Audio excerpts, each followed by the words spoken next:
Hello.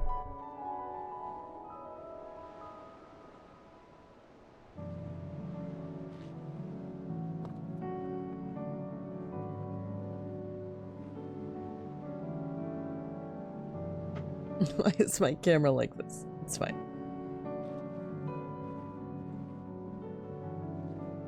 Mostly fine. Hold on, I think I gotta schmoove it a little bit. Schmoove myself a little. Hello.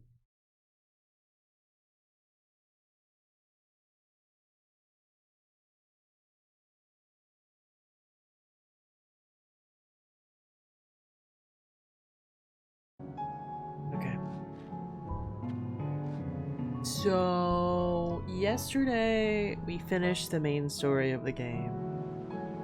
And we did the Echoes of the Fallen DLC. And now today and tomorrow is probably just gonna be the Leviathan DLC. And then I'll either fuck around the game some more on Sunday, or I'll play some indie one-shot something. Hi, Rain. Hello. How are you? Yeah, this piano's so sad. It's not time yet, is it? It occurred to me That my father once told me of a great tower just beyond the border, which would one day be ours. And thinking about it now, he could only have meant the Sage Spire. I wonder what he would have done had he claimed it. Had he seen what we have seen. the fallen Mother Crystal And Omega. and Omega. The pinnacle of our ancestors' power. The power that ushered them to their own destruction. I often ask myself if the strength of our icons is it too much for us to control? Is it destined to destroy us as it did them? And certainly came close to destroying me. But you saved me. And now, with the strength of both of our icons in your heart, going to save us all. Right. But I'm also gonna make you sad.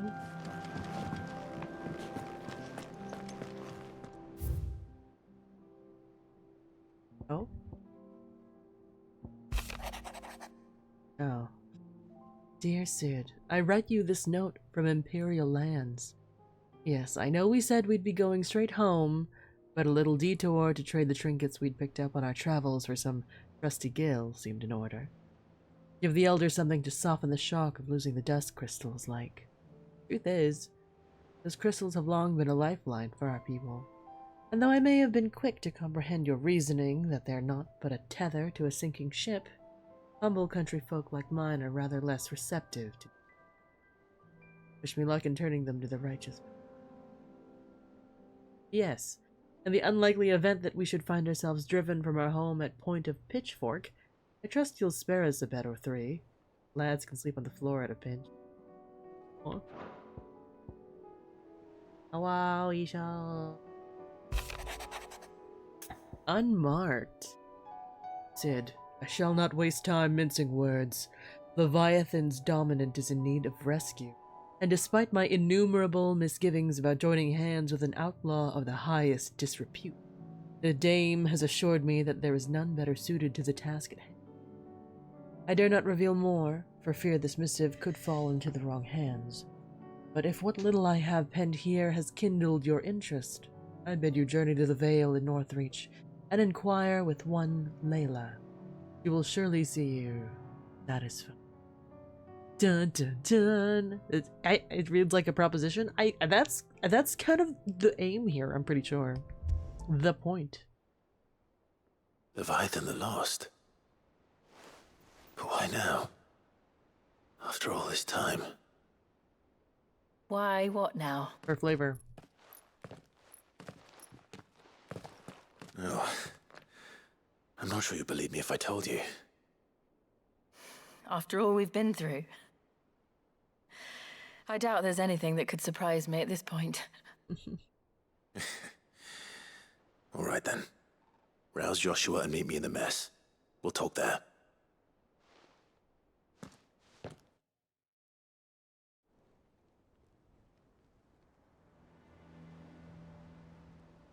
I see we're all here. So, what is it this time? I'm not sure yet. The letter delivered to my chambers omitted a few crucial details. Do we know its provenance?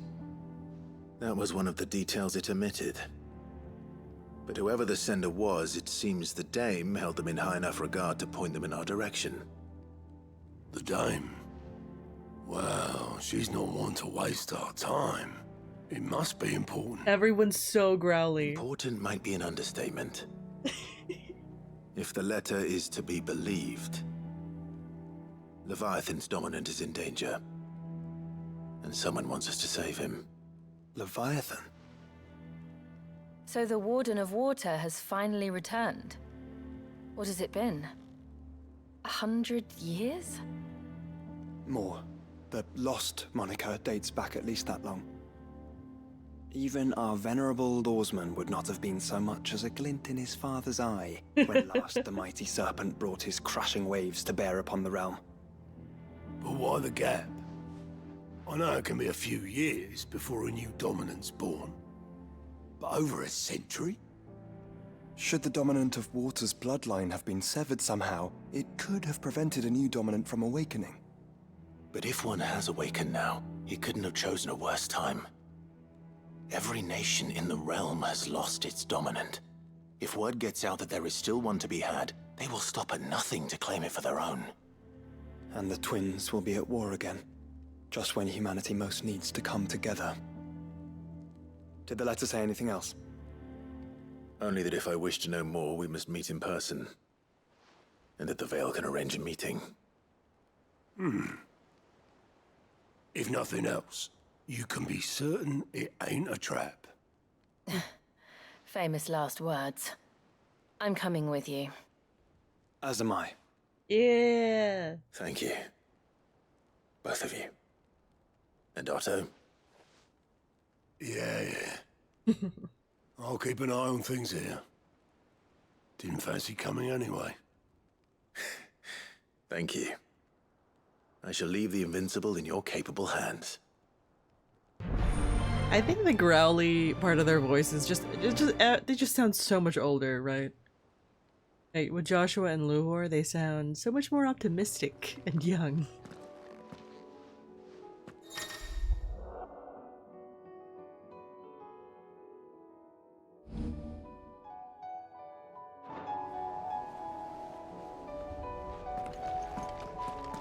I read Gav's report on Stonehair. Only wish I could have been there to see the Mother Crystal fall. It's just a shame it wasn't the last. Assuming that thing looming over the mountains is a Mother Crystal.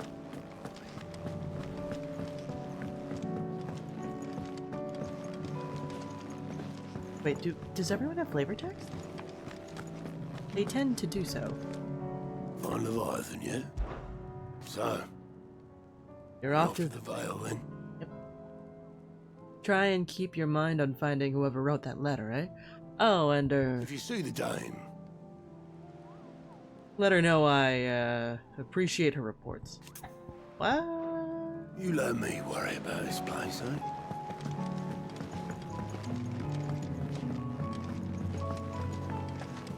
There's something about it. I feel like it's... How goes it, brother? Chroniclers of the Fallen. Speak of the Magitech war that took place prior to the civilization's fall. That entity that we encountered in the Sage Spire, Omega, is doubtless one of many Magitech weapons that the Fallen produced. Imagine it. Legions of such things being sent into battle against one another. It would be enough to rend the very skies. But perhaps we need not imagine it. Thousands of years after the fall, still the nations of our fair realm made war with their icons. And for what? Dominance? Like our forebears, all that it brought us was death and devastation. Mankind's folly did not end with the Fallen's fall. But it may yet end with us. For we go into battle wielding the greatest power in creation, anime friendship. Not that of the icons or of Magitech, with the ability to learn from our mistakes. Does it not seem odd? That after an absence of more than a century, Leviathan should reappear just as you claim the power of the realm's final warden. Could this perhaps be a part of Ultima's plan?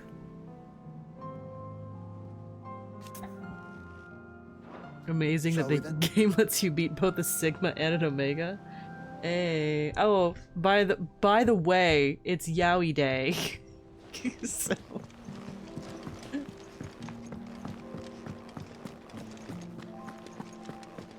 happy Yowie Day, y'all. Speaking of Omegas.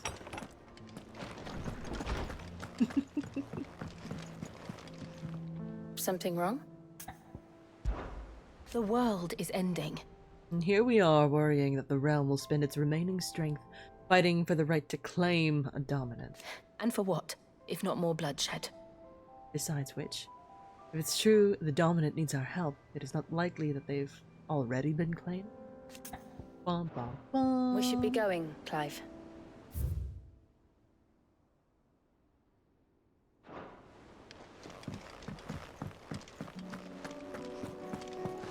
Beach. Okay. I'm a little tired. Okay, maybe a little more than a little tired, but Clive, that's life. going past weighing you down. It'd better all be here. You'll not find a better price than that. You're rubbing me blind, you know. Iconoclast. Night Terror. Into the mire. Is that all? Thank you, Beach. In honor of Yowie Day, what is my favorite ship? Zoro Sanji from One Piece. that's gonna be the hill I die on.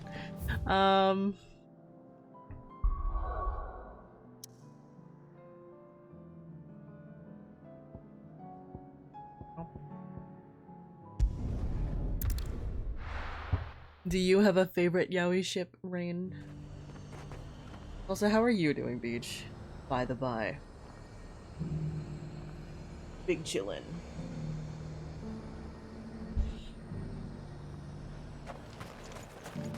To the Vale it is then. Narusasu bitches once upon a time. I think I saw a post that, like, Narusasu jumped up the AO3 FIC rankings by, like, 20 spots or something. And that ship is old as hell, Looks too. like you've got a thirst. We can remedy that. Can you now? But enough talk. How about we retire to the Vale? Fancy a peek behind the veil, my lord? I'm looking for a Layla. You found one. So, will your friends be joining in? Oh my gosh. Or just watching? So, this is my wife and my brother. We're not here for your services. We simply want to talk. What you do with your time is up to you. The price is still the same. We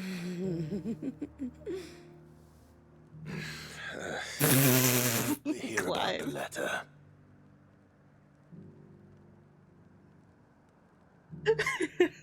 Oh, sorry. I suppose you'll be wanting to know who wrote it then. Among other things. Look, I'm just the messenger here. There's only so much I can tell you. That's fine. Specifically. Tell me A where to go location, next. north of town, on the shore of Isle-of-Feist Bay. Olafite. There you'll find a tent and the woman who can answer your questions. And that's all. Nothing else. Actually, one thing. There's more than flowers in the meadows these days. So keep that sword of yours to hand. Few venture into the Royal Meadows anymore, so you won't be overheard.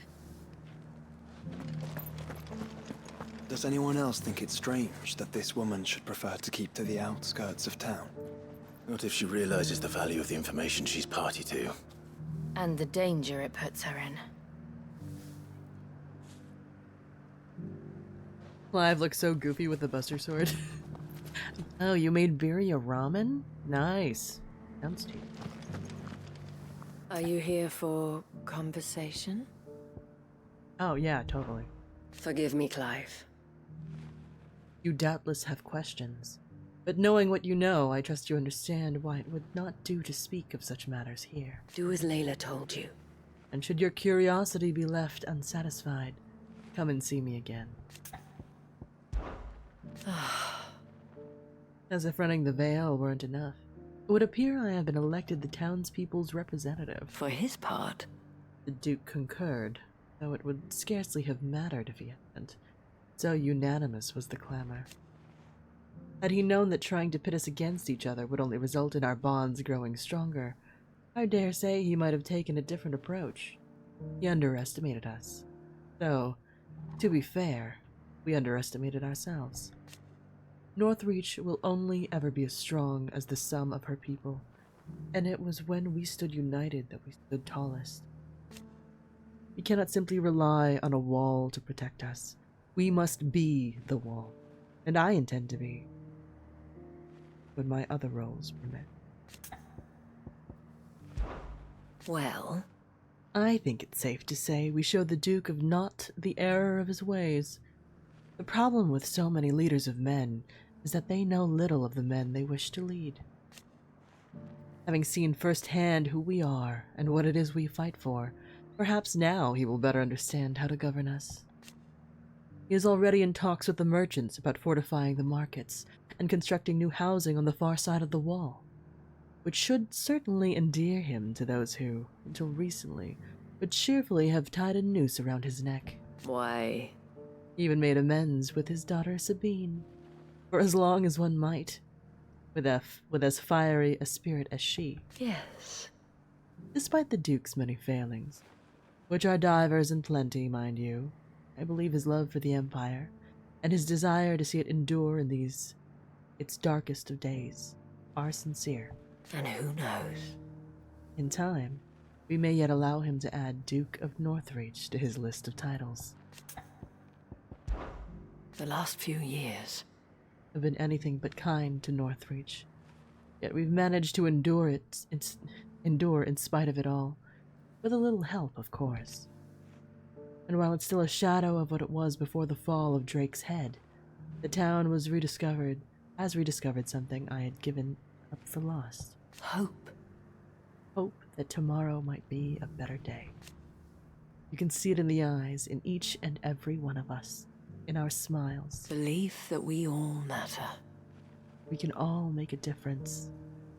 We are not merchants, soldiers, courtesans, or even bearers. We are the people of Northreach. We are one. The world around us may be dying, but here in the shadow of this forgotten wall, we found a new life for ourselves. We put aside past quarrels, put aside our pride, that we might make space in our hearts for more important things, like each other. And should the skies grow even darker? We will not fret, for we know we can overcome anything, so as long as we stand together. Short and sweet, then. See how we pretty? We like Isabel. She's so pretty.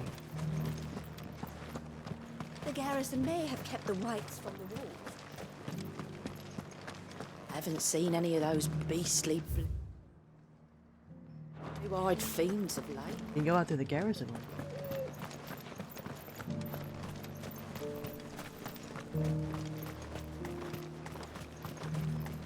I told the dame I would take the largest residence in Northreach, yet she outright refused my coin. Some nonsense about having enough space for everyone. The Duke has pledged to work with the people of Northreach to rebuild the Empire. Better late than never. Those things didn't fight like men. If we're to be ready for them next time, we'll need a different approach. Agreed. I'll start preparing a new training regimen. Carla, the dame needn't worry. I am a man of my word, and I fully intend to keep it. So overzealous was I in my desire to see the Empire restored, that I lost sight of what was truly important. The citizenry.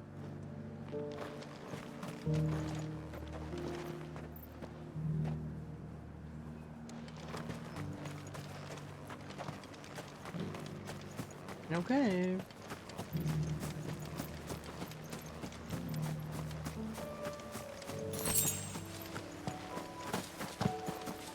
Gonna be many dilly-dally.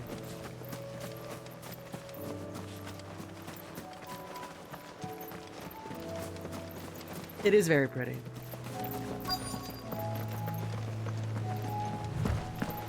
The tent is where they... Immersion. Yes, but who awaits us inside?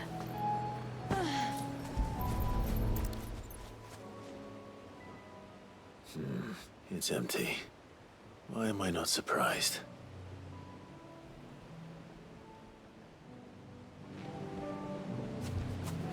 That's recent.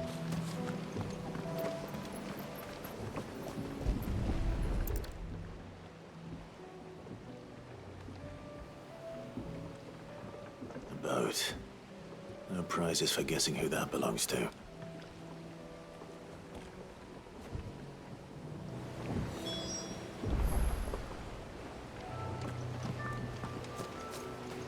Continue the search.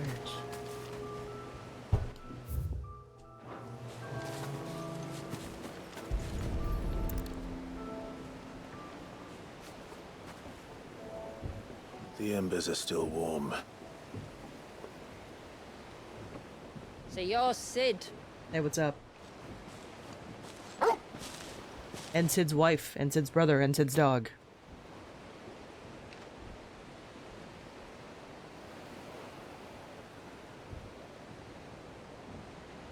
I suppose I must be. Which means you have me at a disadvantage. Apologies.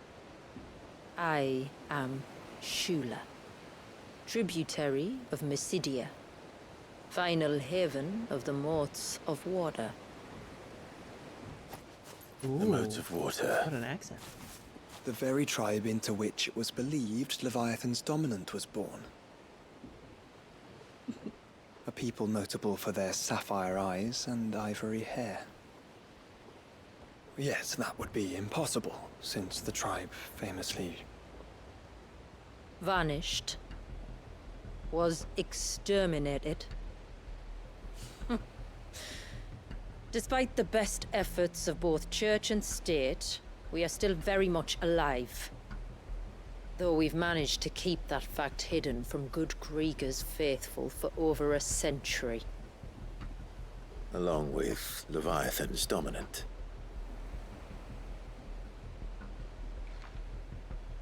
That wave out there. What do you know of it? The surge. Only that it's been there a long time. Since the fall of Drake's Eye almost a century ago.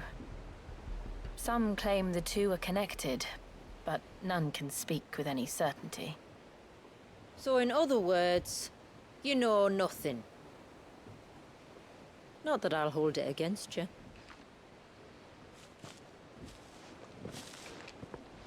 The wave was raised by Leviathan in an act of rage. Moments before the waters were stayed, and the icon and its dominant bound within. And you want us to... Rescue him. Yes. You see, a little bird told me about a certain outlaw with a singular knack for putting unruly dominants in their place. And ours is about as unruly as they get.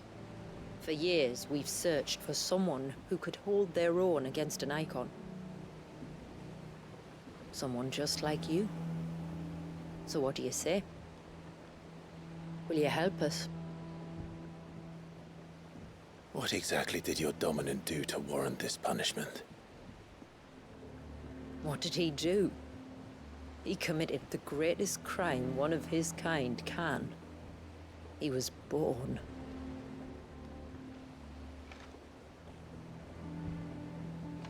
But he deserves a better fate than the one my people forced upon him. He deserves to be free. As do we all. Very well. Far-fetched though your tale may seem, something tells me you speak in earnest. So we will do what we can for your dominant. But first, you will tell us everything you know about him and the means of his imprisonment. I can do better than that. I can show you. Care to take a trip across the bay? My people await you there. Lead the way.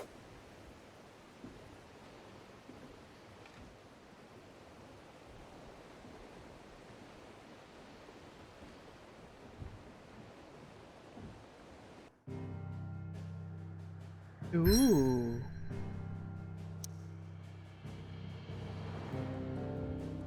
Huh.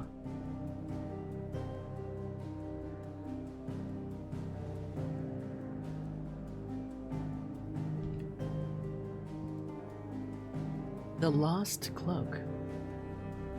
Northeastern Storm. If you manage to navigate the cloak's narrow mountaintop pass without plummeting to your death, you will be rewarded with a breathtaking view of blighted wasteland stretching from the Olifeist Bay. Olifeist? Okay, right. I practiced, I forgot immediately. To the Sea of Grace.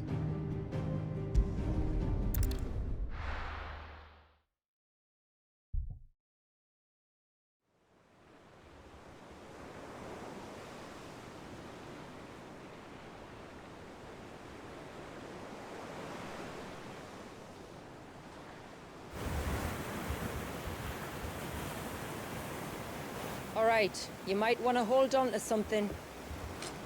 We're coming up on the wall, and passing through can take a bit of getting used to. I don't see any wall. Of course you don't. That's the point. It's a glamour woven by our ancestors to keep our village hidden from prying eyes. But don't take my word for it. Watch.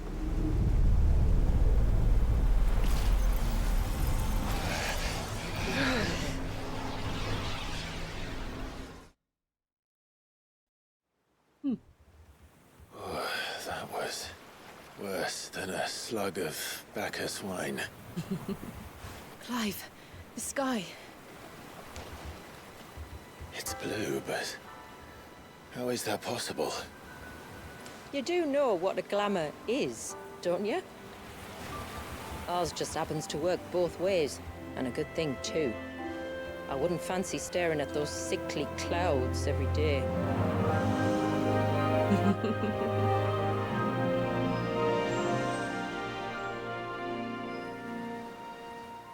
Well, that's nice.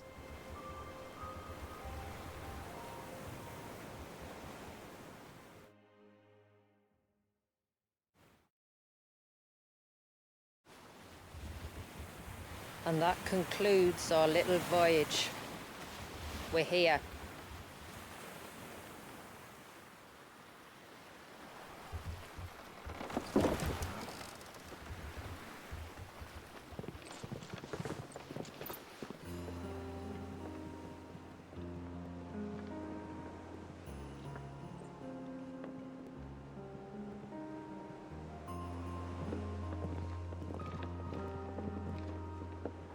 It's a long slog to the village, and a hard one. I hope you're up for a climb.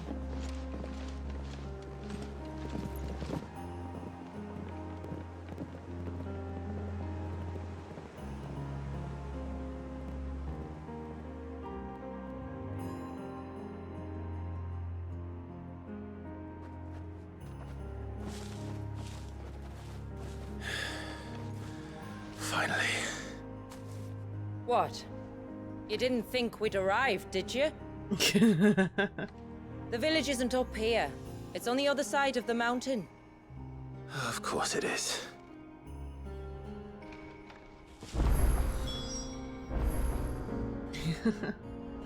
Obelisk.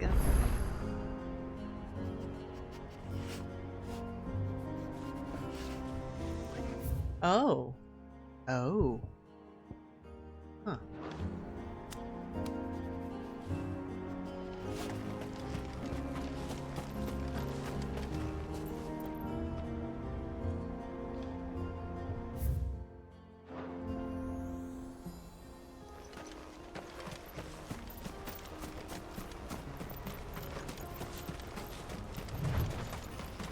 Watch yourself, Sid. This path can be treacherous. If not for the sheer drop, then for the beasts who prowl it. Thank you for the warning. And please, call me Clive. Sid is an alias. You will be pleased to learn, Lady Sheila, that I have no such aliases. Joshua. Is that so, Lord Margrace? It's all the same to me. I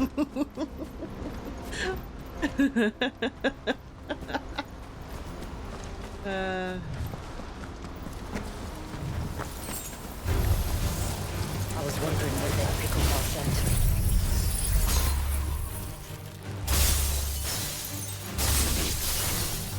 Stand back. We'll handle it. Oh, will you now? Shall I keep my axe and spells to myself then?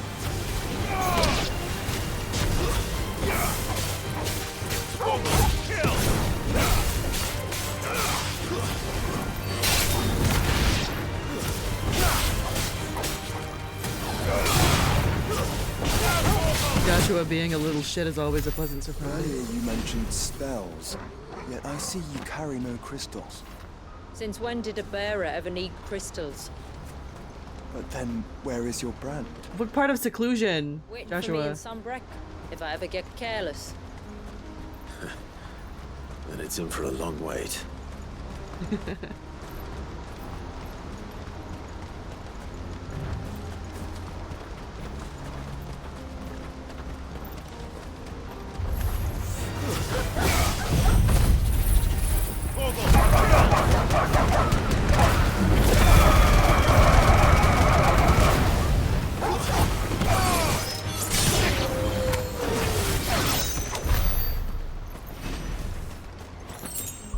Oh, speaking of.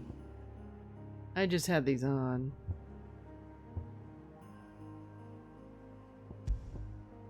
Yeah.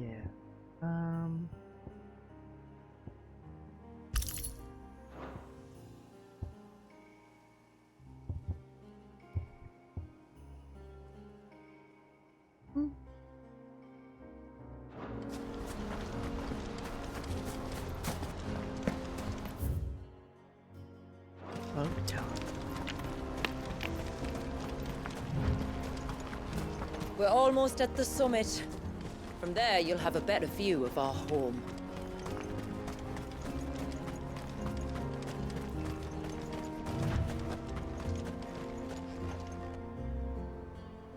Few have ever set eyes on what I'm about to show you. Just so you know. This is not what I expected. Welcome, my friends, to Mysidia.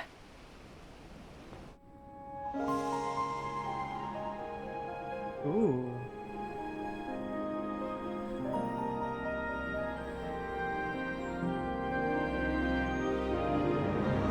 Ooh. It's been a long time since I saw the North looking so Alive. Right. I'm sure you have plenty of questions, but it's been a long journey, and I expect we could all do with a rest. Our humble village is only a short way from here, if you'd care to accompany me. Let's get ourselves in front of a fire, and I'll tell you everything you need to know.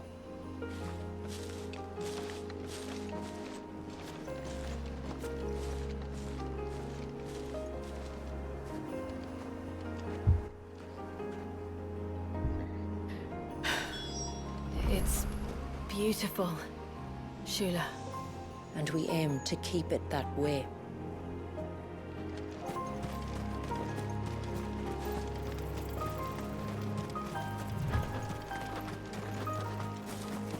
We're gonna pick a fight.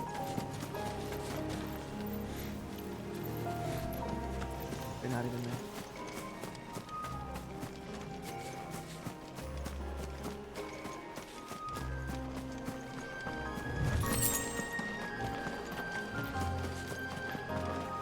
Are those stones glowing? That's one of the cairns which maintain the glamour. Steer well clear.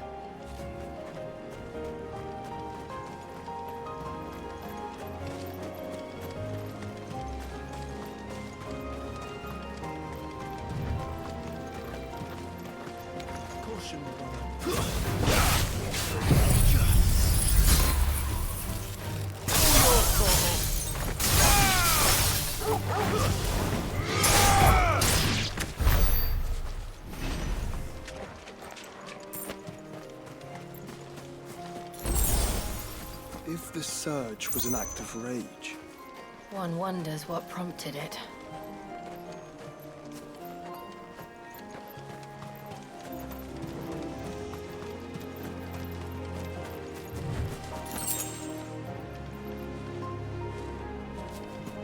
Cool.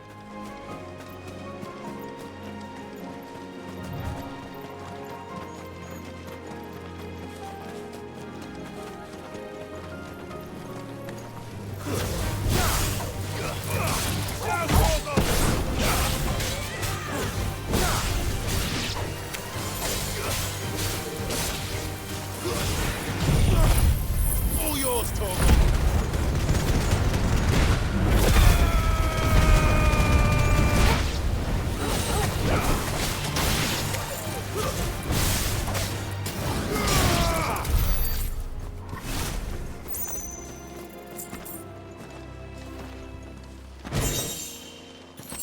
Reflection of fire. Residual fire ether. Having failed to dissipate on the battlefield, manifested into enhances Phoenix shift, increasing both movement speed and distance.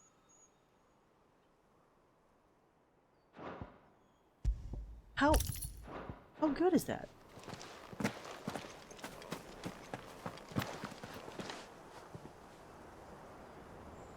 Okay, picture taking.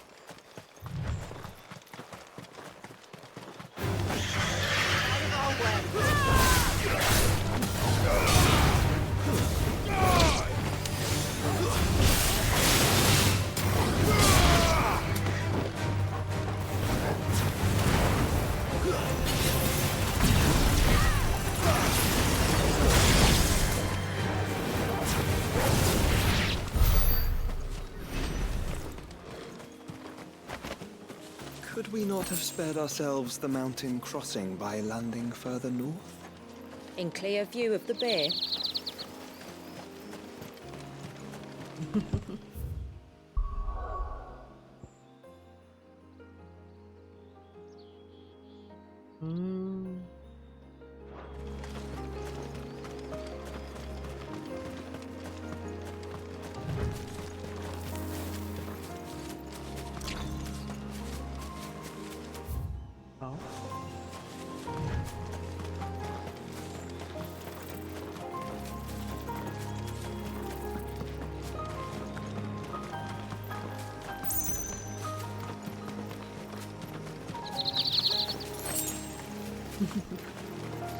Thank you, Rain.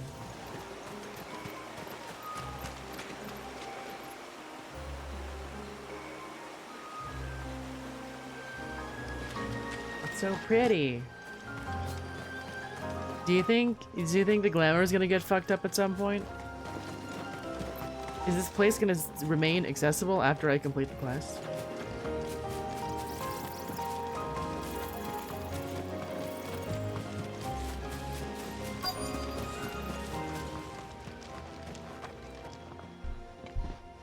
On evening tides. Does morning's light return? Open the gates! The tributary is home! Hope it doesn't get fucked up. Right, it's so pretty. I hope it doesn't get fucked up.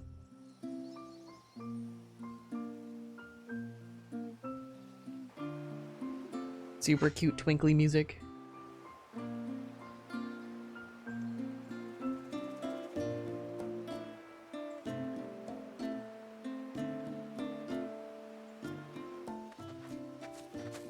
Outsiders?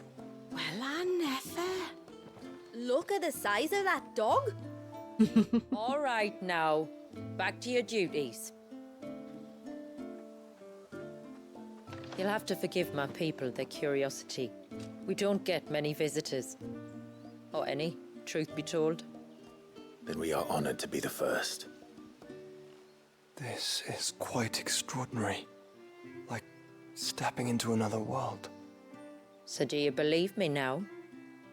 You've made it difficult not to, my lady. But how did your people chance to settle here in the north? Unless I am much mistaken, the moats of water long called the coasts of southern Ash their home. Until Drake's Horn fell and the Blight forced them ever inland, where... We met our doom, along with our dominant. I see you've read the Gregorian Church's account, but perhaps you'd like to hear ours. That building over there is the Witten Hall. It's where my people gather to discuss matters of import. We can speak more inside, once the place is ready to receive you. It shouldn't take long, but you're welcome to explore the village while I see to things. Thank you. We'll do just that.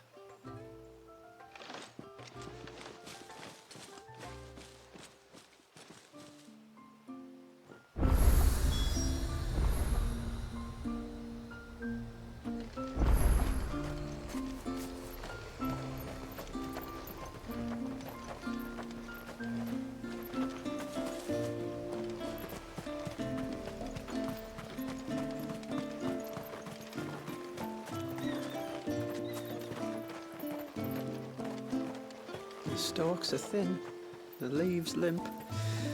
We should dress the soil with dung and straw at once, or I fear for the autumn harvest.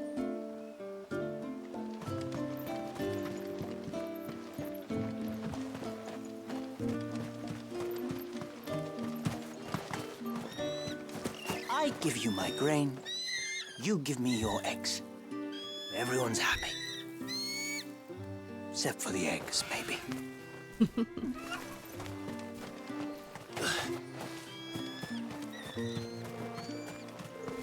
Just you stay away from that temple.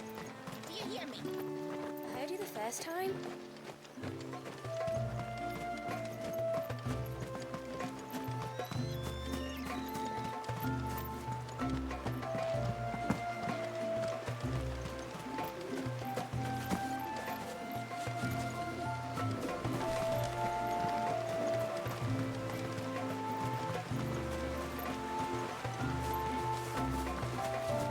I don't want to trigger something by accident. This place is so pretty. It is. Cottagecore as fuck, for sure. I'm sorry, but I don't like it. Outsiders should stay on the outside.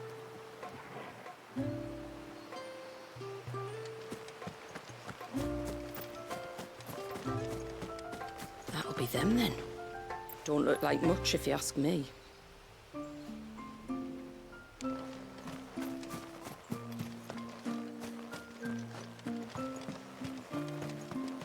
Look, that one's got a black cape.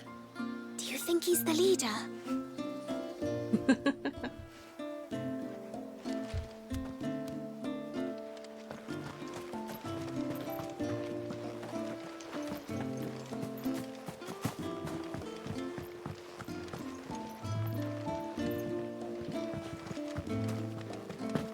Look, Nan, it's the outsiders.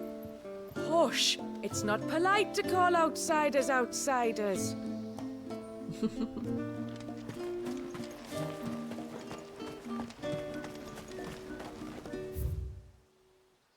Huh. Intruders! We must flee! It's all right. They're the tributary's guests. After what their kind did to us. It's wrong.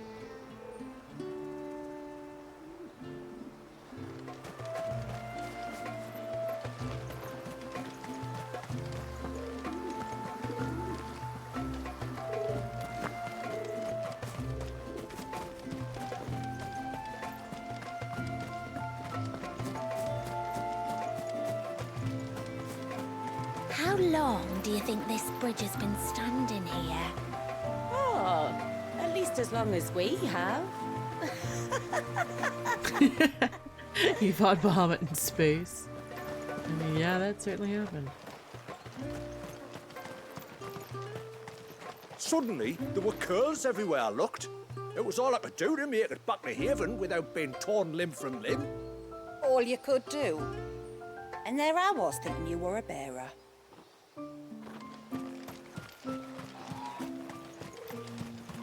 Did you hear that, girl? You're going with father today. If you don't mind, Manda, I'm in a hurry.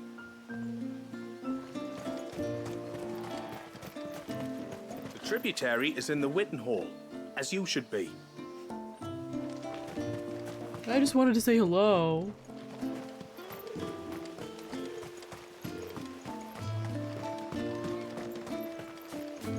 Seems like one of the cairns was disturbed by an ibex.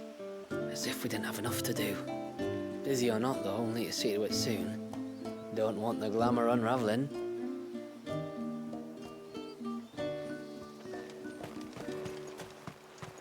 You used to work on the outside, didn't you?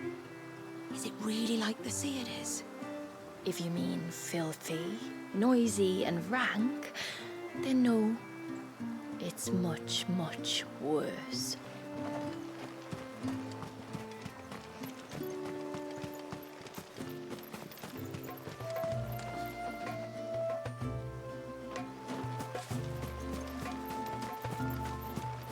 Please, Grandad, tell us another story about the witch.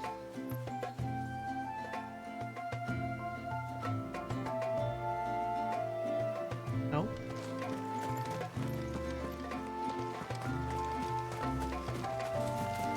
I'm just out here being nosy. The poor things are as pale as ghosts. Are they unwell? Yes. I don't think so, Mum. It's just the way they are. Under a lot of stress right now. Oh, do you think he baits? Who? The hound? Or his master? Oh. Can give you some pets, Torgal. Get it, boy.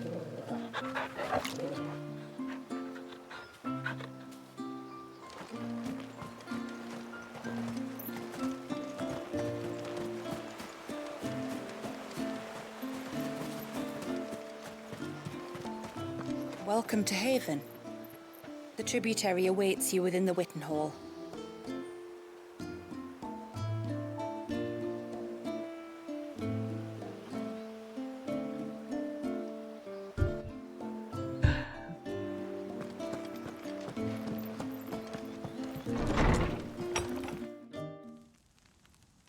Cutscene time. Grab my water. Thirsting over Clive when his wife is right there. I mean, his titties are all the way out. So what do you think of our little haven in the woods? It I think might not it's have all the comforts of a southern settlement, pretty par but the at course. least it's ours. And there's a lot to be said for that. It can't have been easy keeping this place a secret. He has the sad puppy Not vibe. easy, no. We've dedicated our lives to maintaining the glamour that conceals us. Us and Walias. Who? This man, Walias. Is he Leviathan's dominant? That's right. Though he's no man, Walias is still a baby. A baby. Forgive me, but you said that the Dominant and his icon were bound inside the Surge almost a century ago. That would surely make him older still. It would, if he'd been allowed to age. But the spell robbed the poor bairn of even that. I'm sorry? Walius was the son of my great-grandfather. Leviathan awoke within him almost immediately. But instead of allowing the lad to live out his life as a valued member of the community, my ancestors sought to put his power to other uses. Sadly for them, the icons sensed their treachery and summoned a wave so large it would have swallowed the entire village if my ancestors hadn't stopped him. Then it is not the surge that binds the child, but time itself. Yes. Forgive me. I'm still not sure I understand. I'm not surprised. It isn't the easiest thing to explain. Which is why it might be better if I took you to see him. Show you exactly what he has to endure.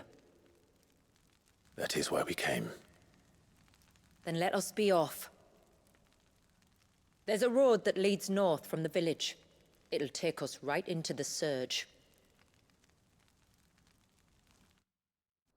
An immortal baby?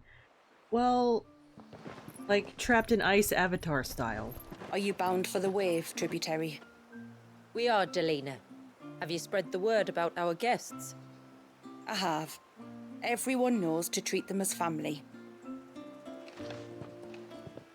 You shouldn't have any trouble now, but just in case, I would have you accept this symbol of our people.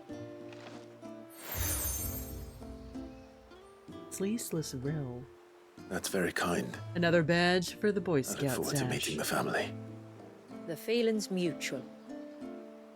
Should the tributary be indisposed, feel free to ask me any questions you might have regarding the village, and I'll do my best to answer. Thank you. We will. Then I bid you good tide.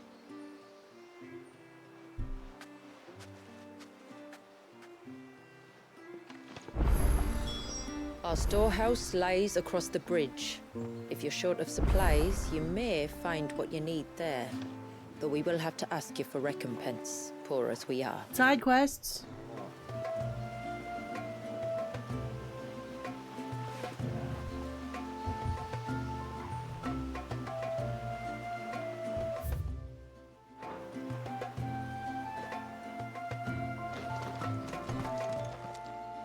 Yes, my lord.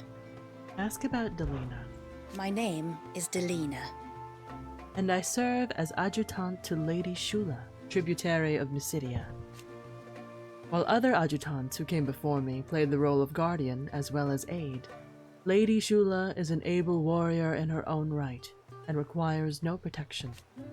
I assist her in ministering to our people's affairs while she is absent or indisposed. By way of example, It was I who informed the rest of the village of your coming, at the tributary's request. If there is aught you wish to know of our people or our village, please do not hesitate to ask. as I'm sure you're aware, This land was once the domain of the Northern Thanes. Think I pronounced that correctly? Though the settlement had lain abandoned for some time when our ancestors' wanderings finally brought them here.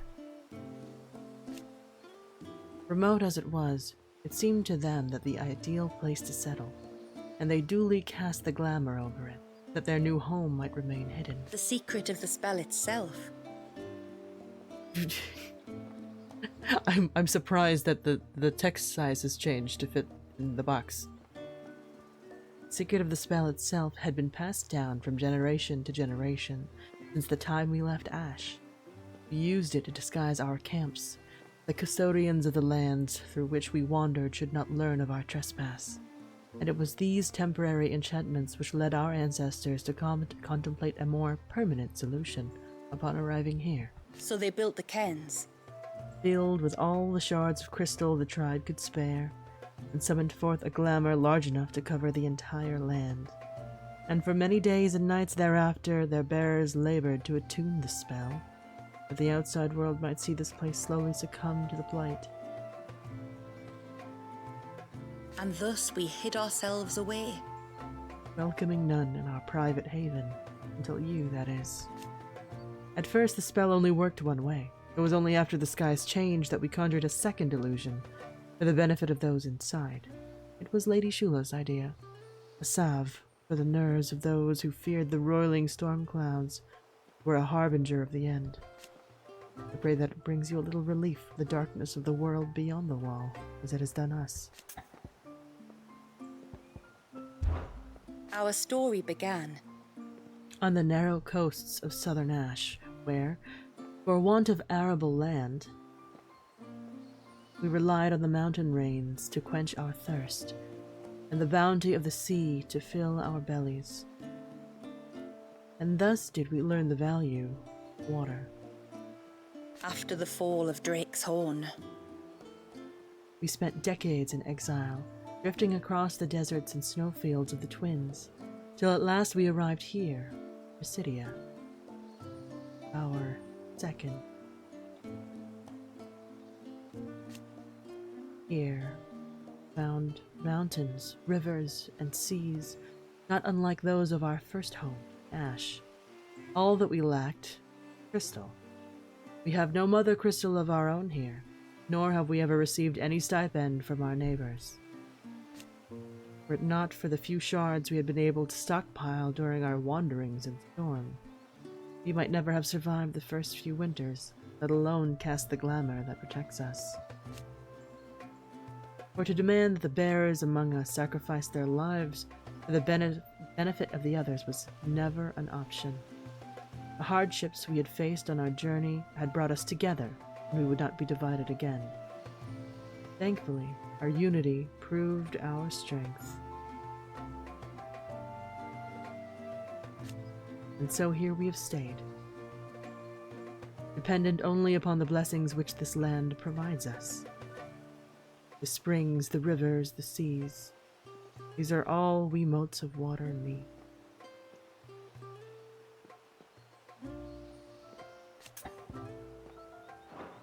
Till next our streams cross.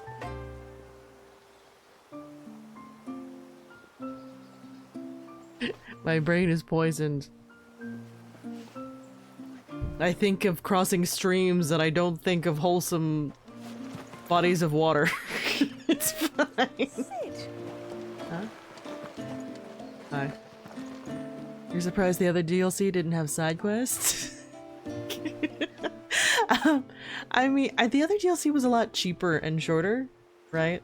So, yeah. I guess so. You are Sid, aren't you? The man the tributary told us about? I wonder if you could help me. With what exactly? Oh, nothing too troublesome. Do you know my husband, Pavat?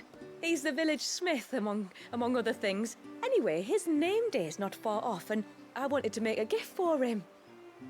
He's a craftsman, you see, and he's been fretting about running low on the flowers he uses for dye making, so I wondered if you might collect some for me and give them to him.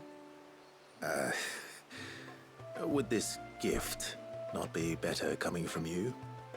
Perhaps, but it can't, for reasons I can't go into. What's that about, man? Please, I know it sounds daft, but I'd be ever so grateful.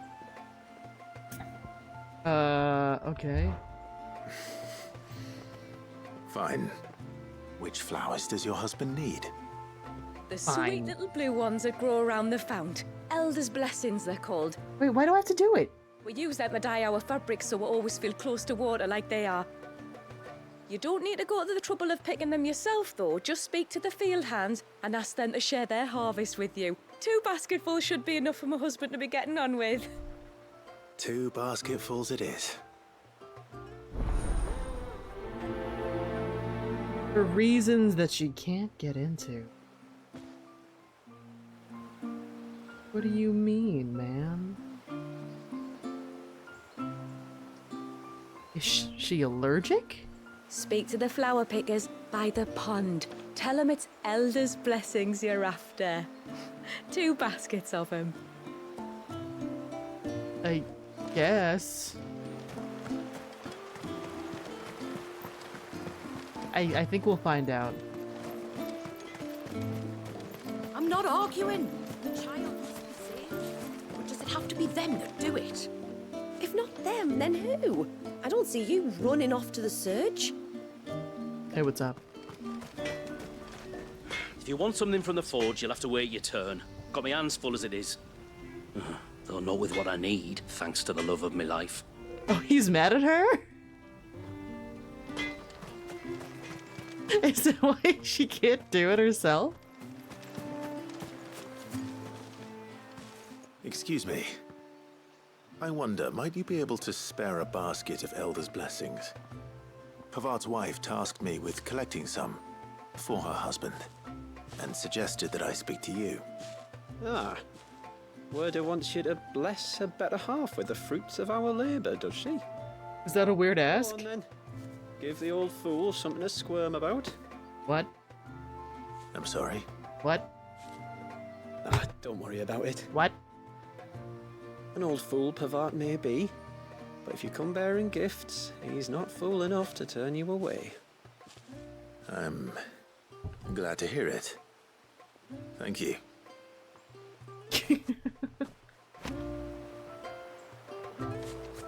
Pavart's not a bad bloke, like, he's just a bit of a craftsman, you know? What does that mean? What does that mean?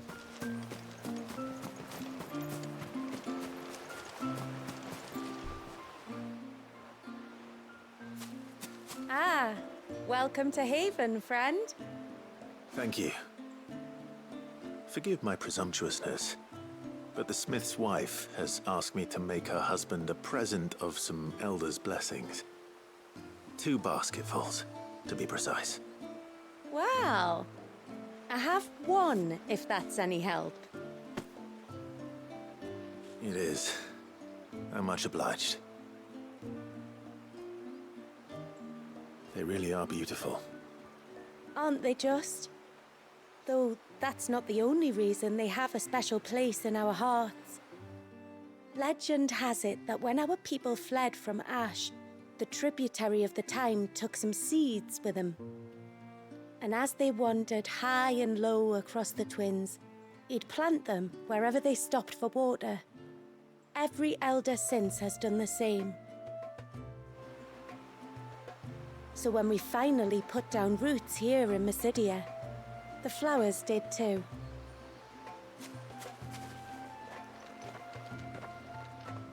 Well, that's 2 basketfuls.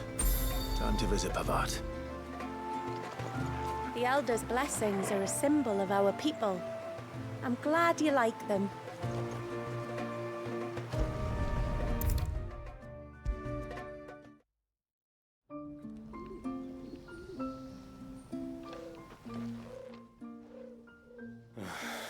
What do you want? Your wife asked me to bring you these flowers. The Elder's blessings that grow by the water's edge yield a lasting blue dye with which the motes of water are wont to stain their fabrics. This much is known. Quite why Werda, the wife of Haven's leading artisan Pavat, needs Clive's assistance in restocking her husband's supply of the flowers remains a mystery.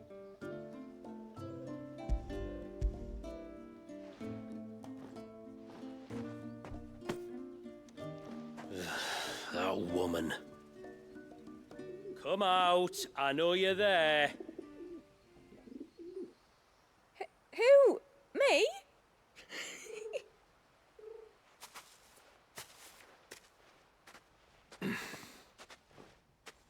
Would either of you care to explain what's going on? I'm sorry. I didn't mean to deceive you. It's just, my husband can be a bit standoffish at times, and I thought this might be a good way for the 2 of you to get acquainted.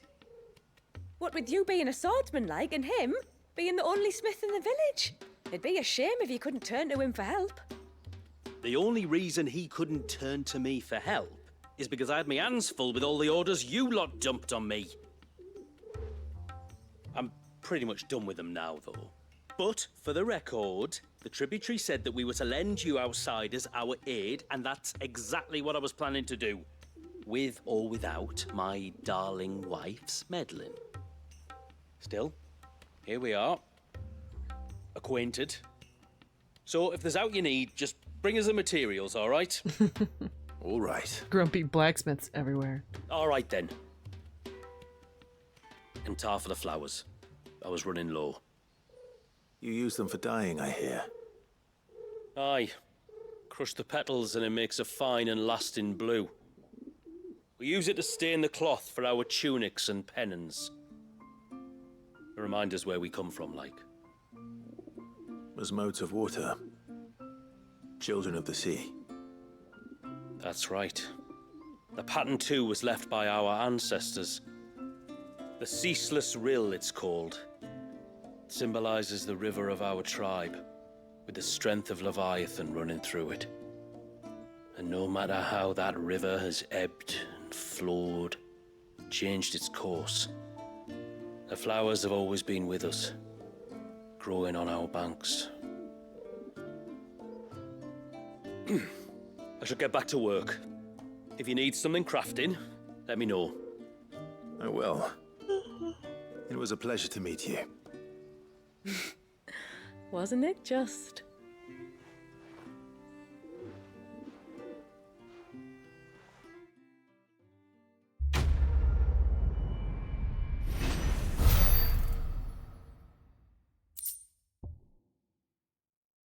Enhances Titan's iconic feat block. Capable to block attacks from behind while restoring HP.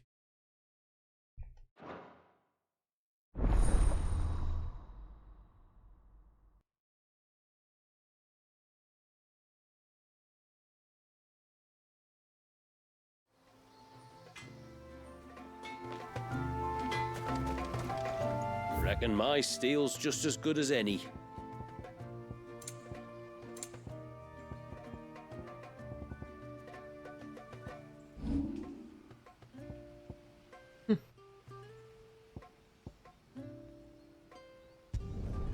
Done.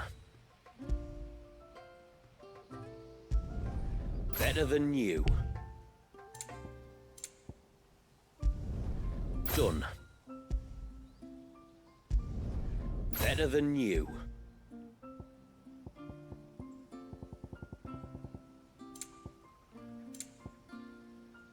That was very silly and cute.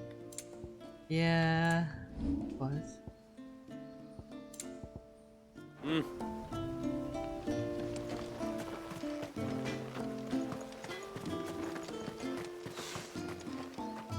Where in the blue heavens has that girl got to? Oh, I'll have her hide when she gets back. Oh, sorry. I was leagues away. How can I help you? If you're after something from the storehouse, it's actually my wife you'll want to talk to. She will have to charge you for the goods, though. Not that would fleece you or anything. It's just... to unlock the, you know, the shops? Needs must. I understand. Saying that, she might not be able to get anything down for you for a bit. Ah, right. She's got her hands full with the inventory, you see. It should have been my daughter's job, really, but the willful little Rills decided to make herself scarce. Ah, the heavens only know where that girl's got to. If you'd like me to keep an eye out for her. Oh, no. I couldn't ask that of an outsider. Could I? You wouldn't Could mind. Could I?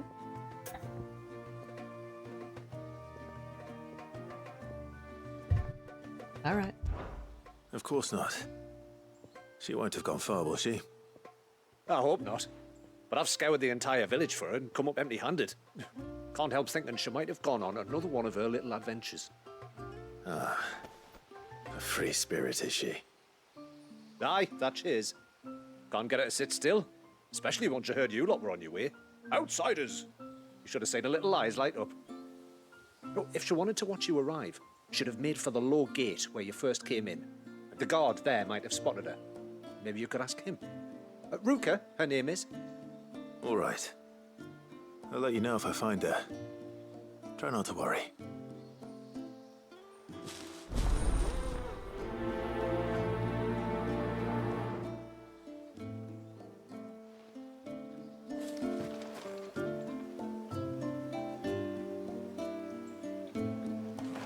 What do you think the tributary sees in those outsiders?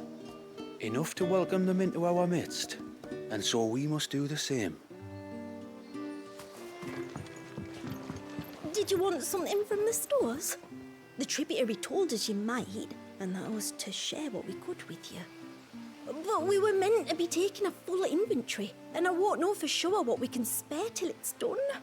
Oh, sorry, but you'll have to wait till my daughter gets back, whenever that may be.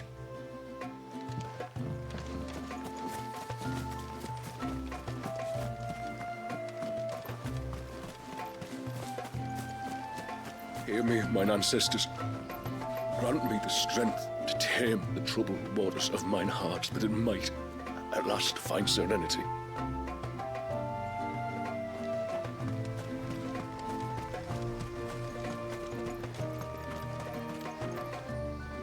Excuse me.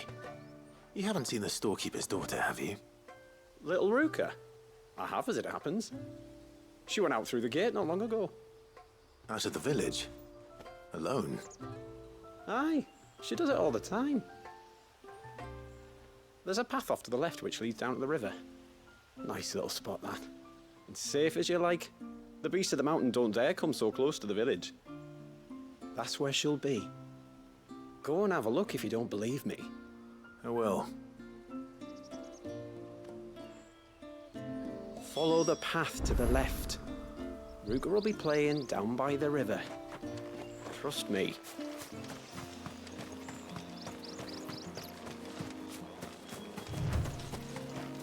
This must be the path.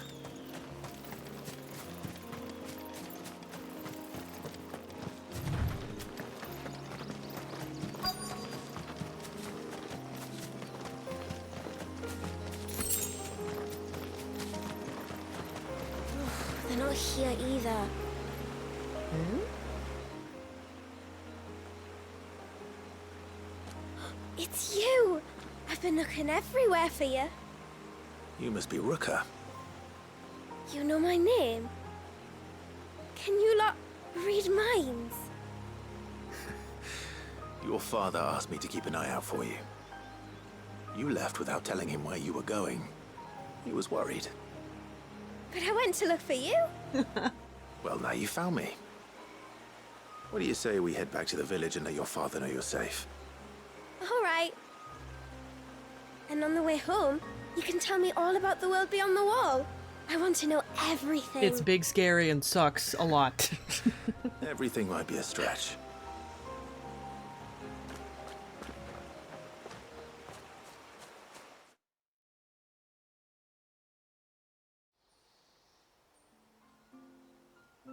Thank you for bringing her home. And sorry for the trouble. Oh, no. It was a pleasure. Daddy, did you know that there are villages 10 times as big as Haven in the outside world? 10 times! Cities, they call them. And in these cities, they have great big walls and towers and castles. Oh, to think I was worried.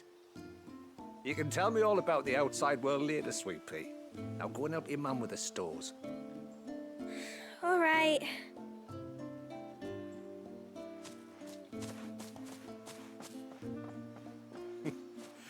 Thanks for putting up with her questions. She, has a lot of them. One of the big ones being, what are the people beyond the wall like? Reckon you've made a good first impression. Are we the only one she's ever met? Now you are.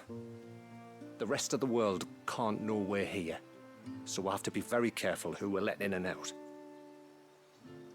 A few of us might make the occasional trip to shore for supplies, but for the most part, we'll make do with what we've got, including what the old Northerners left us.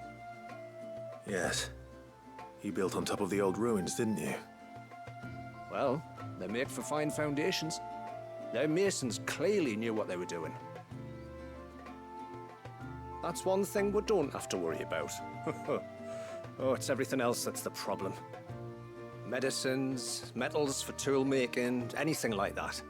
We have to dress up as travelling merchants and make a trip to the outside and pray to every cloud in the heavens that nobody sees through us. Which explains why you need Gil. Aye. And now Rook is back, my wife should be free to assist you with any potential purchases. So please, do make good use of our stores, because we fully intend to make good use of your coin. I'll be sure to keep my purse strings loose.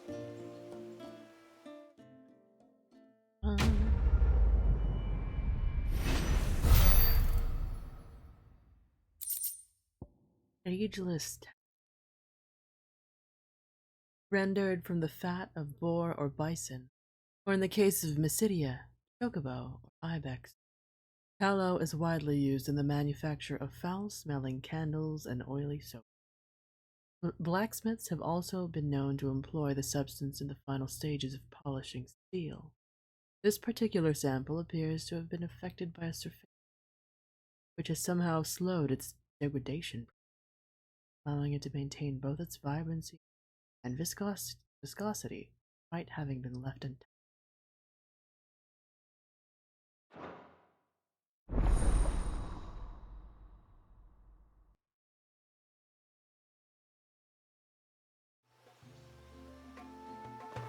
It's a pity nothing but the foundations were left standing. A whole storehouse made of stone would make it a lot easier to keep our supplies in good nick. Will you be back soon? You've still got to tell me everything else about the outside world. Thanks for bringing me daughter back. I don't grudge her looking for adventure, but she's got to pull her weight like the rest of us. Anyway, now we've got the inventory done, I can attend to my own tasks, like seeing to our visitors' needs. So, what's the route you wanted? When you've decided what you want, just let me know. Minwu Waste Glove.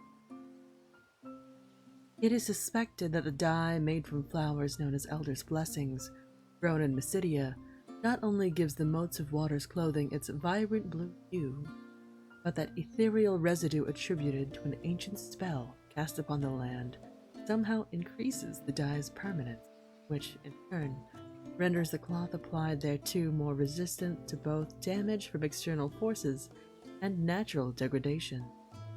A heart, while a fine place for fancy, nowhere to hide your purse.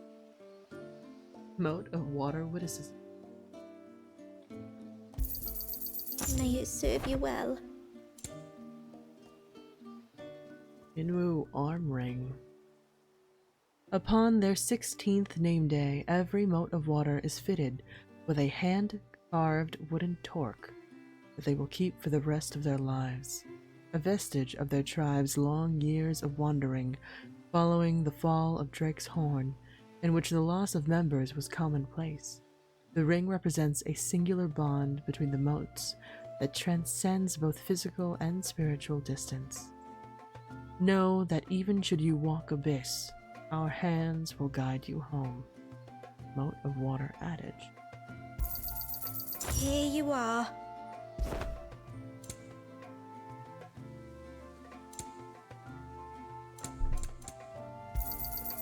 Well, if you're sure you need it. Very well. She sounds like she doesn't want my money. What do you think the tributary sees and knows how?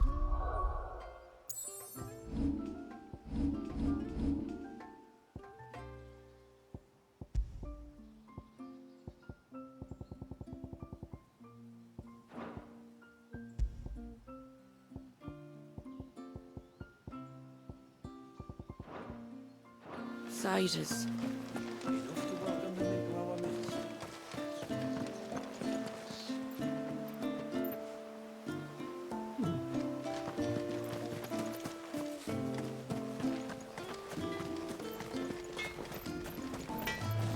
What is it you want?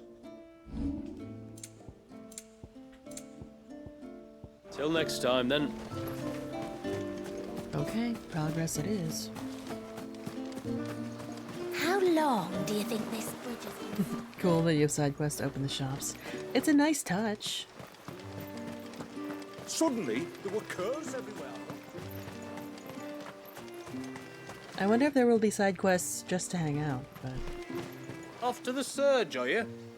Well, just you stay close to the tributary. We don't want you getting lost in the forest. Gonna get super lost in this forest.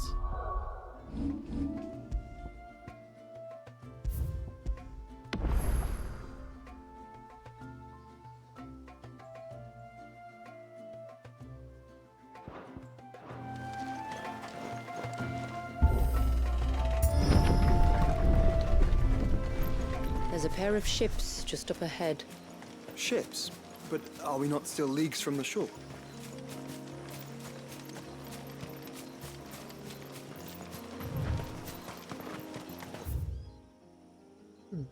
Oh my gosh. That's a bunch of real estate.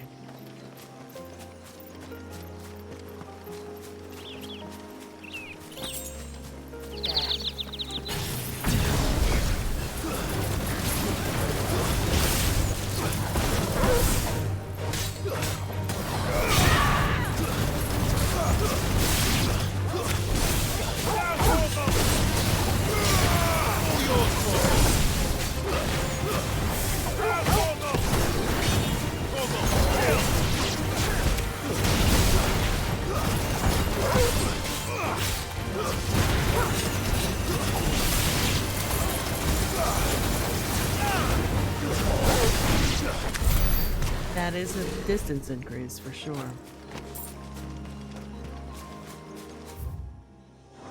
The quickest route to the surge is due east, past the second galley. Shula, how did these ships come to be here? What do you imagine happens when an icon of water gets angry? Really, brother? Did you have to ask? Joshua, you were asking 2 seconds ago. Bro.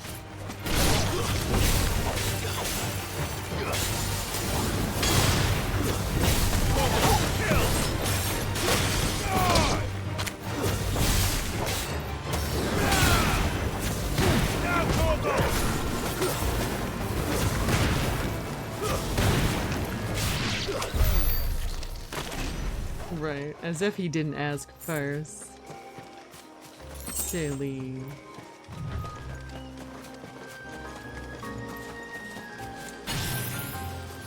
Thornberry creeper. Foul creatures consumed by their hatred for everyone and everything. Everything save sharp knives, it seems. Oh my god.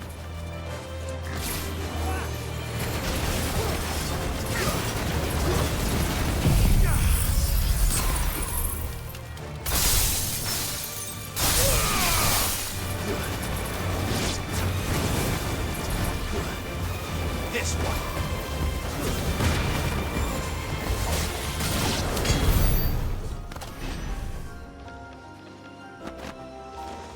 Wow, that's a really cursed Tonberry design.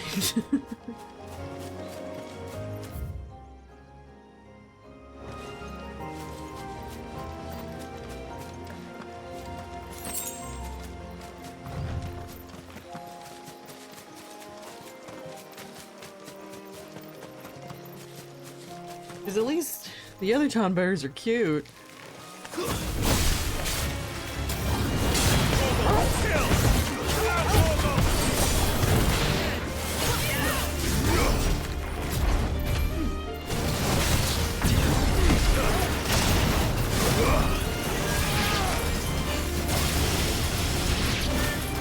Remembered all the trouble they gave me in Rebirth.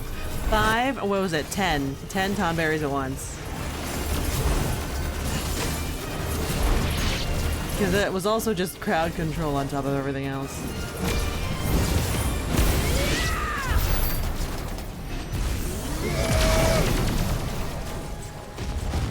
I wanted to hit circle to cancel, but that was not the truth.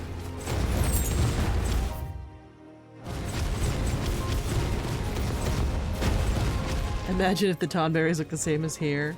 They wouldn't even be cute. I can smell the sea. It's not far now. And now we're exploring.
Alright. We'll explore more later. All of these have to be. They have to be accessible later. Like, they have to be. Requirement. You can't just make stuff and not be able to have us not be able to go there. That'd be hella rude.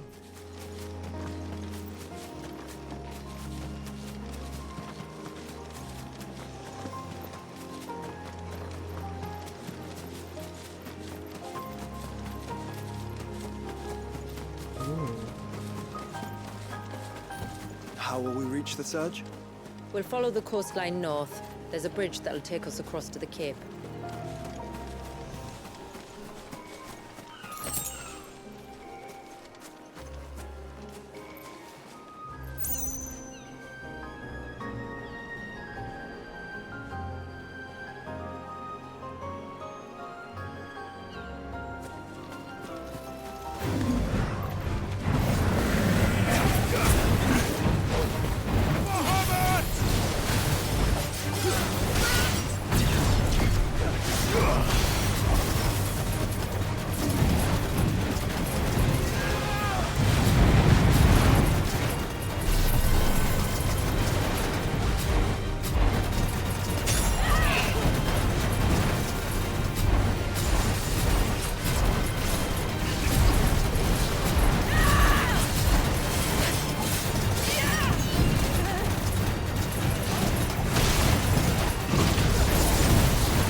inquire about the Ray of Light?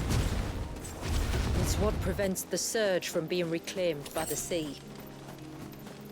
And Dwalius by his people.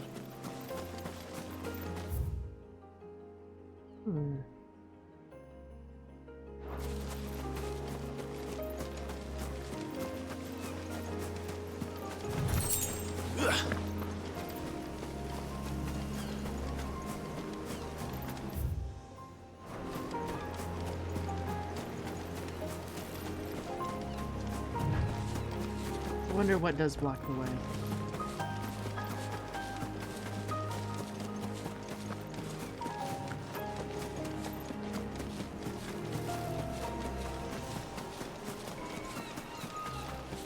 You don't want to go down there. Trust me. Do I even want to ask why?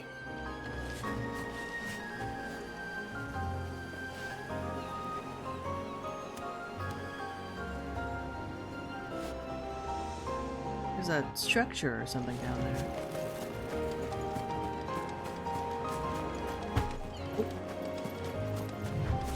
I think if I check the other paths, I do get some flavor text. I do have a lot of time to dilly-dally. I guess I could. Like, I should dilly-dally is what I mean. I should. I should stretch this out as much as I can.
No, I still haven't mended the bridge.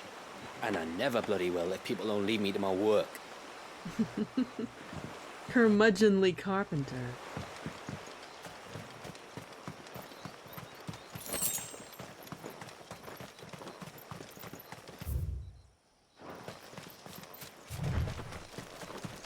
We won't find Walius this way.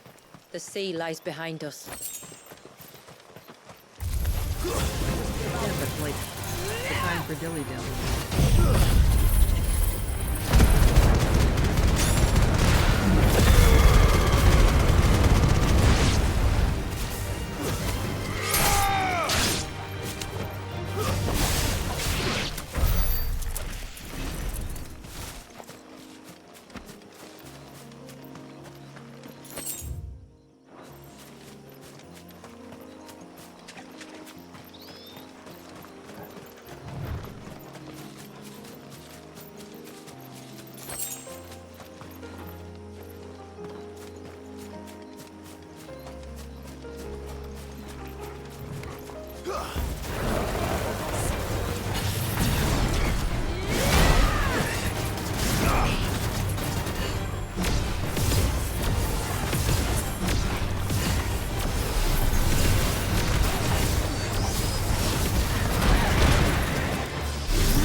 So what is the dead end up here? Oh, it's just overgrown.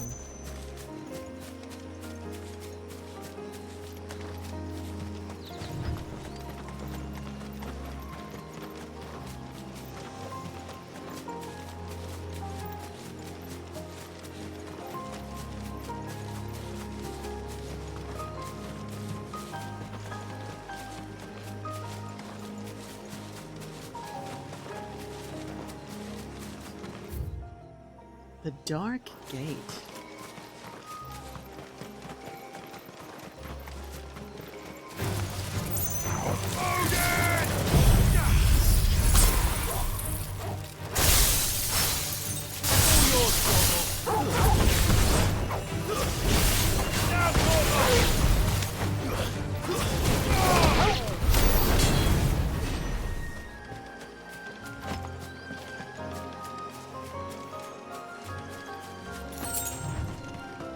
This trail only leads deeper into the forest. We should head back. But I love going deeper into the forest.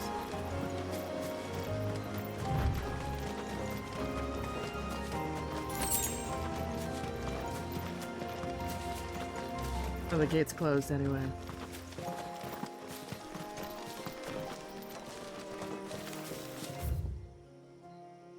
Alright, that is... Okay, now that's everything real.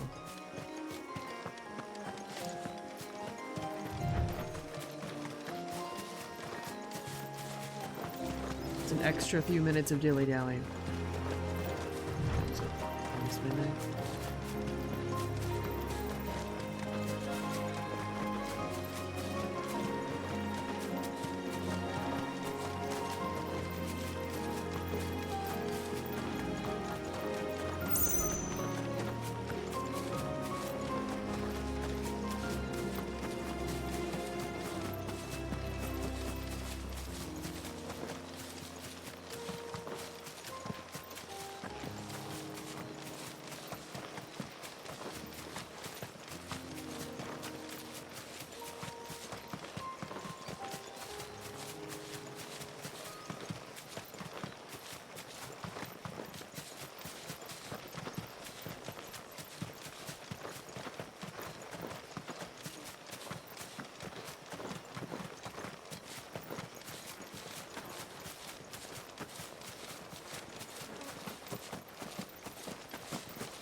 View's pretty cool though.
Super awesome.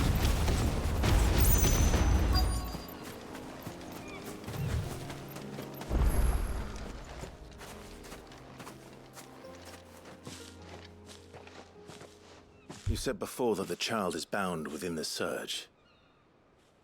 But you've yet to tell us how we're meant to reach him. I trust we won't have to hold our breath. No. The surge wraps around the cape without engulfing it. If we continue to its tip, there is a path down to the seabed. And the wave's origin. All right. It won't be the first dominant we've met at the bottom of the ocean. Life is just same shit, different day.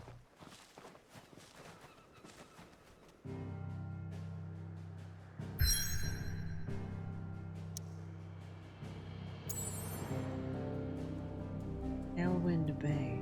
For millennia has the pounding surf of Olafeist Bay slowly carved Tailwind's crescent of imposing cliffs. That surf not frozen in time, home of the moats of water, Haven is blessed with clear skies, clean water, and plenteous game, but only for as long as the tribe's glamour holds.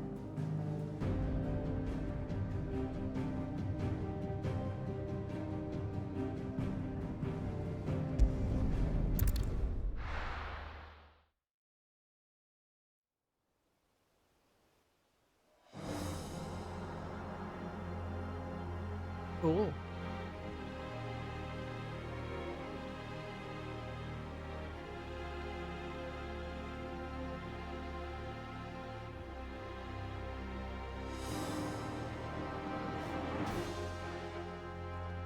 It looks even cooler up close, right? It's not much further now. The path seems well kept. Do you and the villagers often come this way? Only me. Once every new moon without fail. It is my duty both as village elder and Walius's descendant. But surely no one blames you for what happened. Why should you bear the responsibility alone? Kian. You misunderstand. I do it because I want to. To show him that he isn't alone, and that there are still some of us who would see an end to his suffering. Thank you for the 10 stream streak. Suffering you will soon witness with your own eyes.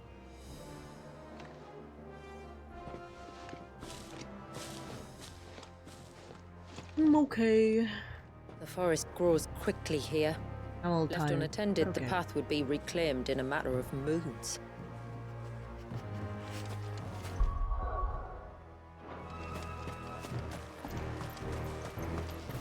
How you been doing?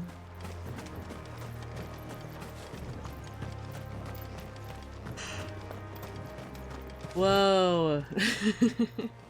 Does the light point the way to the child? It does indeed.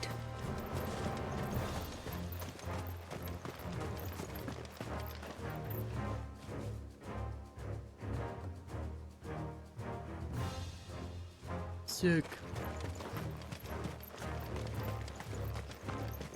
Look at all the droplets of water suspended in midair. Where they have remained untouched by time for 80 summers. It's not right. No. it's not. A mess. I'm sorry. I'm glad you're alive.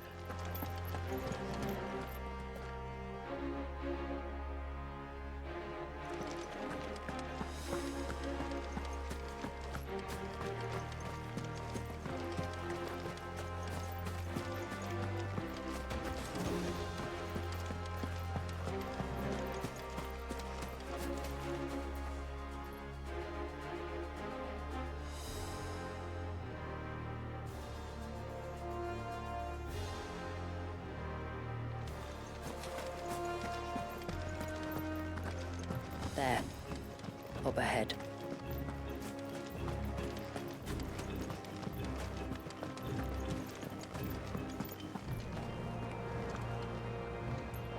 You think there are fish suspended as well? I mean, I don't see why not. I feel like that would make sense. Down in the center. Follow me.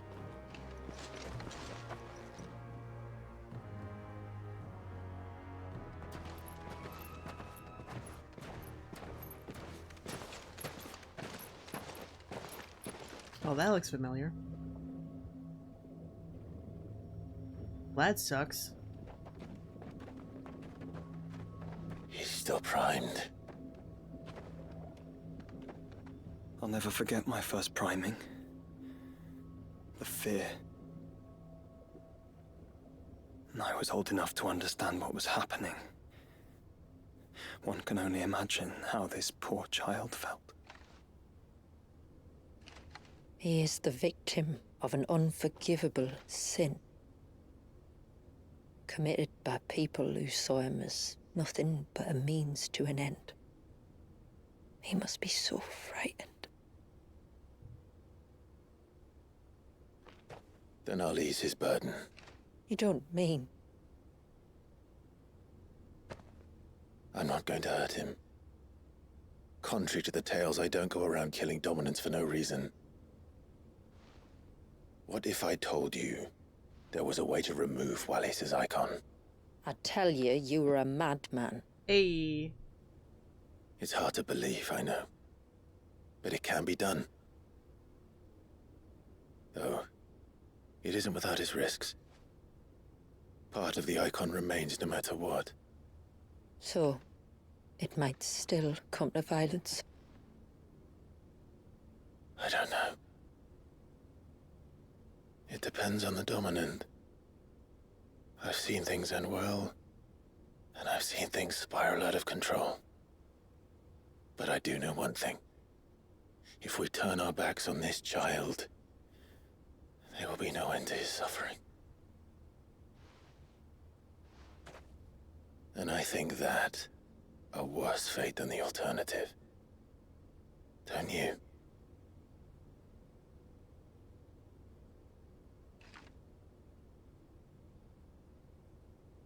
Very well. Do what you must. And whatever happens, I will own the consequences.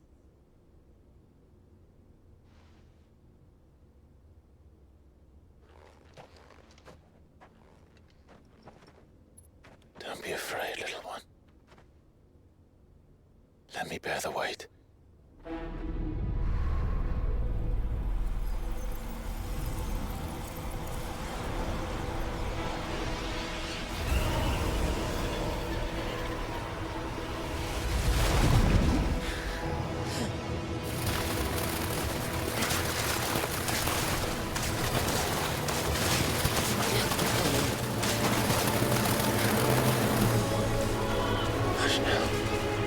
It's going to be all right.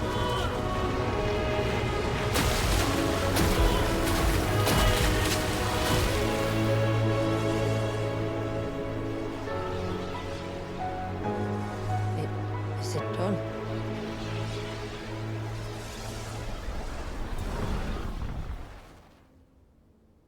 I think so.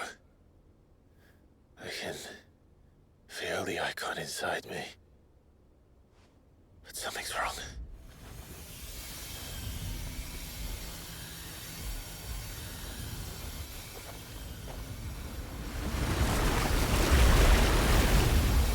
Still gotta fight.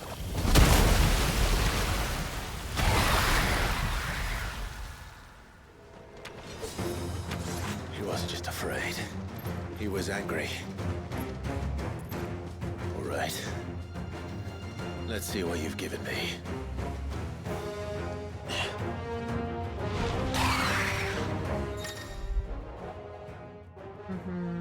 Clive has claimed a portion of the Icon Leviathan's essence. Frost swell, an inescapable rush of water that pummels enemies from multiple angles.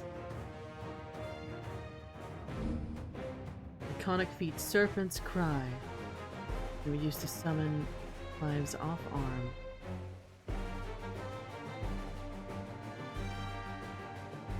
A sea-splitting capable of dealing precision strikes. Idle gauge.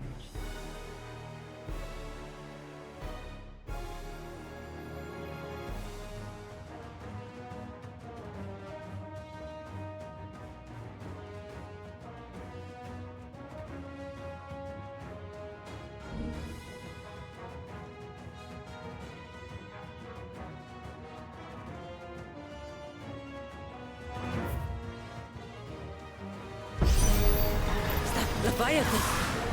No, just an eggy, but a formidable adversary nonetheless.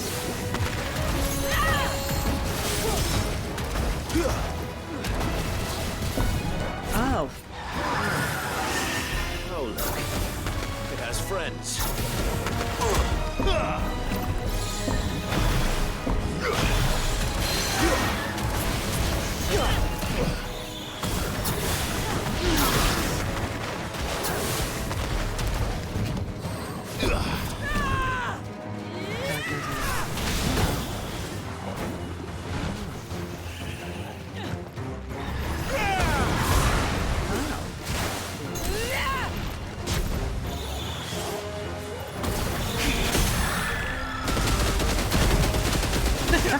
Oh my god, it's so goofy.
Lobster arms? Yeah, a little bit.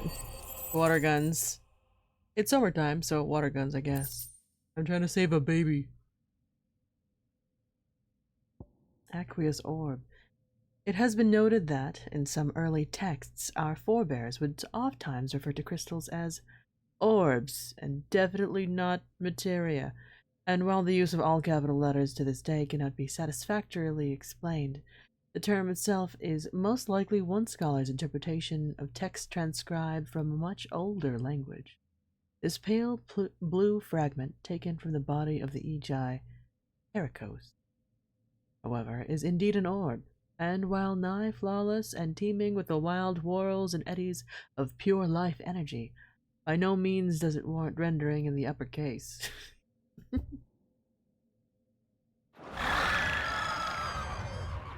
Yeah, I'm cooking a little bit because my computer is hot because the game is doing a lot, so I'm gonna turn on my air conditioner. I'll be right back. Is everyone all right? He seems calmer now. You said Walius was frozen in time. But he knew we were here. How? I don't know. He's never reacted to anything or anyone. Until now. The child has been bound for nigh on a century. If he has been conscious from the first, we Oh, must that would remove suck. the seal at once. That would be like a Nanaki's It's dad not situation. that simple. I wish it were, but there's more to this tale. It would be better if I explained back at the village. I see. Then let's return before it gets dark.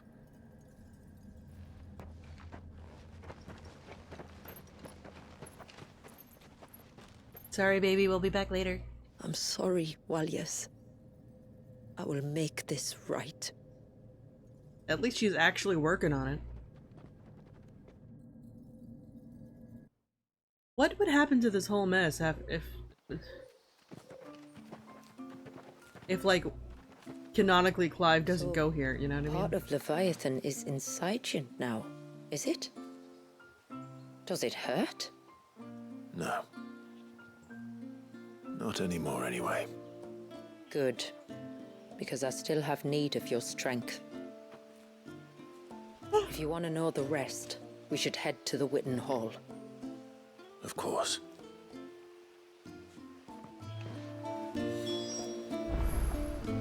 Yeah, the baby's Leviathan. Look, Dad. The Chivri's back. Do you think they saved Walyas? We'll find out soon enough, son.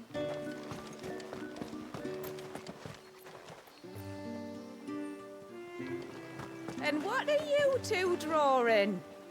The real? We're seeing who's fastest, and I'm going to win. Yep, magic baby.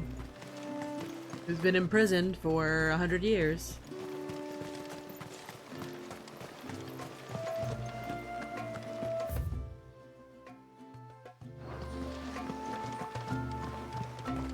Where is the guy? Where's the thing in relation to other things? The broom is your warhammer. Enemies, show them no mercy for the glory of Mysidia. What a laugh.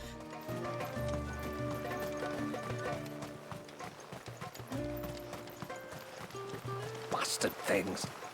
Tore the fish right out of the baskets.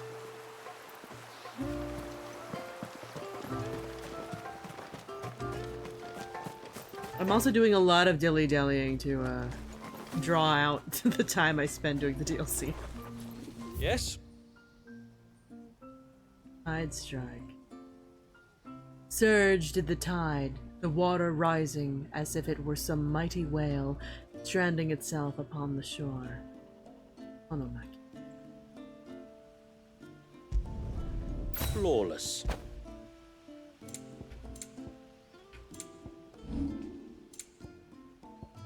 Till next time, then.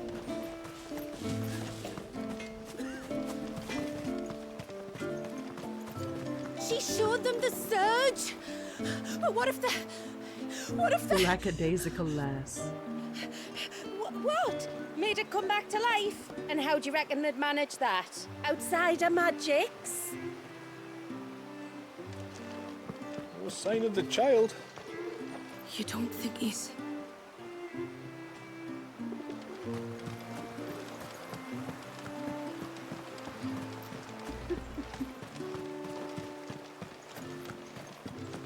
No, it's like as soon as the baby was born and presented as a dominant of Leviathan, everybody in charge was like, The spell which binds Walyas. we have a nuke. We must first know who we are. Let's use the nuke. And the baby's like, what the fuck? Such an atrocity. This tapestry is our story, the one that brought us here. After generations of wandering, my people sought refuge in northeastern Storm, some 170 years ago. But in exchange for our safety, the Gregorian Church demanded we renounce our faith and branded us heretics when we could not. To be exterminated, as a lesson to others. And so was it chronicled in the imperial histories, for anything less would have made the church seem weak. Yet a handful survived. Yeah. The few who did fled north and west, and in doing so discovered two things that would forever shape our fates. The first was an old legend revealing how to make your very own mother crystal. I've heard that one before. Yes, yet it gave them new hope, however false. Our ancestors convinced themselves that they could recreate the divine if they could only find a strong enough heart. A living being capable of channeling torrents of ether. And the heavens provided. A dominant. Well, yes. They'd stumbled across a nostrum in an ancient ruin, which they believed could provoke a sudden outpouring of a creature's ether. They meant to enrage his icon. Leviathan would have destroyed everything, had our people not made their second important discovery. A means to stop time itself. Where did they find that? The Northerners had no such magics, or they would have used them. When our ancestors first arrived, the land was uninhabited, save for an old witch who lived on the highest peak. Her body had been consumed by the curse, a cruel payment for her long years of service to the Northern Thanes. So desperate were they to prevent the fall of Drake's Eye, they'd forced her to devise a spell to stop time. But Drake's Eye did fall. It did. When she finally perfected the necessary magics, it was already too late. As punishment for her failure, the Thanes exiled her to this forsaken place to live out the few days she had left. Knowing her suffering, our ancestors cared for her as best they could, and in return, she gifted them her spell. That even though she should die, her legacy might live on.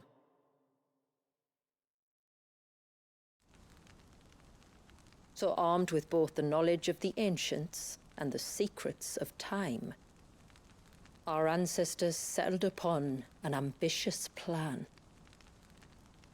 They would create a new Mother Crystal and enchant it that it might endure for all eternity. Thus would our people's wandering, our suffering, finally end, and prosperity visit us once more. And all it would require was the sacrifice of a single child. A small price to pay, or so they believed.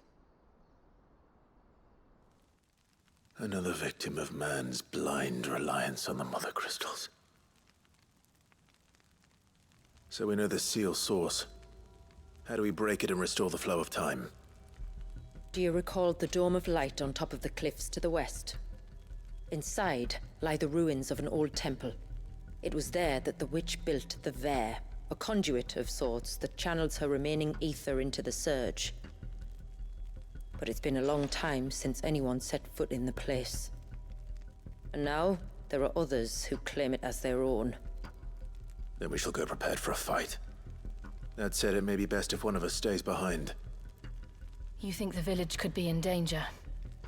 We saw the ether flow from Wallius in all directions, but only encountered a single familiar. There will be more. And should even one make its way here, I doubt the walls could hold it back for long. Then I shall stay. The Phoenix will see your people safe, tributary. You have my thanks. Very well. We should depart at once. I fear time may no longer be a luxury we can afford. Dilly-dally. Powerful witch does not stop time soon enough and is sentenced to die is crazy. Yeah. It's wild. The Vare is not easy to find. We must first head north and then west, deeper into the forest. Side quests.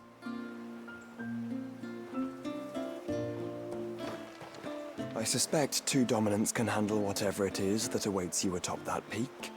And if not, there's always Lady Shula's battle axe.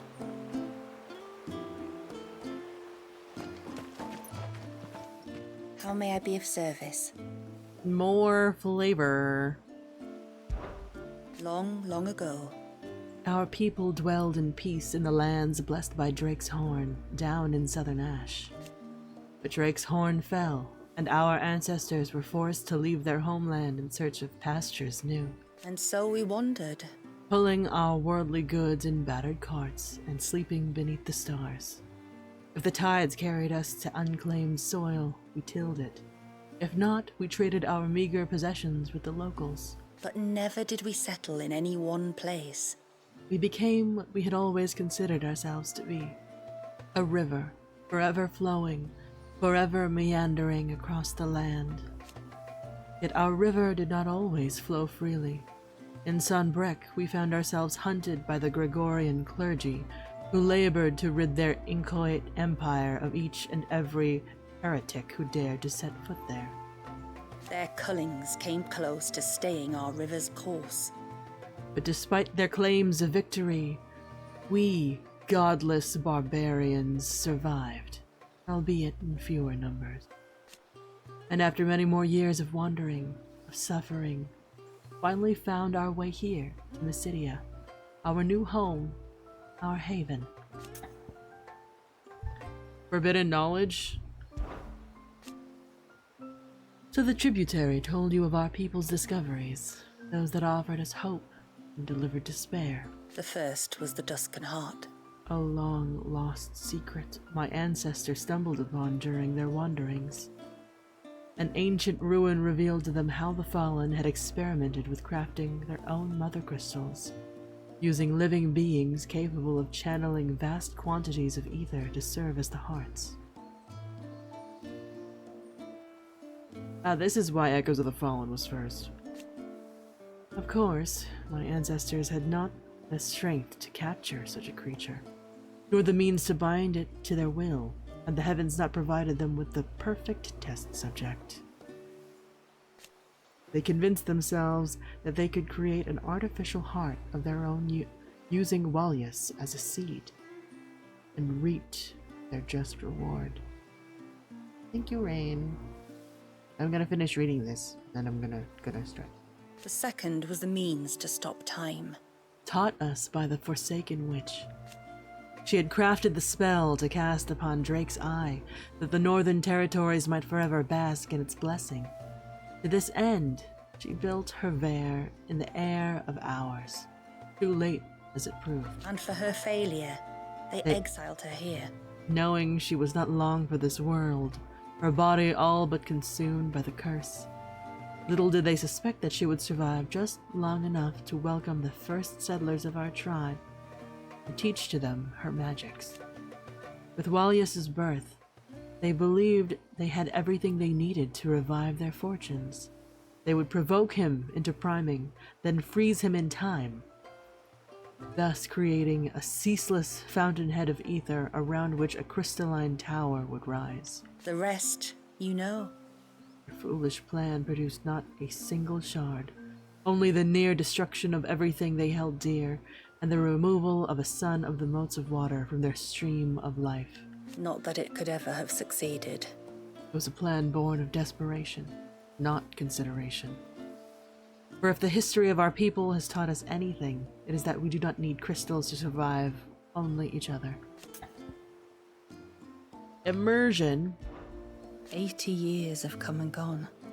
Since our people took it into their heads to try and transform that poor child into the heart of a mother crystal. They erected an altar upon Cape Nepto, especially for the purpose. They claimed the site was chosen for its religious significance, the way the promontory divided the sea representing the break in our history that the mother crystal would usher in. But if you ask me, its distance from the village and the clear line of sight between it and the air of hours counted just as heavily in its favor. The plan was simple. Would feed some manner of grisly offering to Walius, which they believed could draw out his latent powers, then freeze him in time under using the witch's spell, that he might serve as a constant conduit for ether. Sadly for them, the first part worked rather too well. Whatever the nature of that evil concoction, brought forth Leviathan. who raged and roiled as only a discomfited infant can.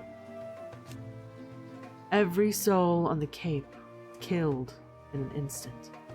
Mysidia would have been lost to the waves entirely were it not for the second party on the mountain, who wove the witch's spell as fast as their trembling hands would let them.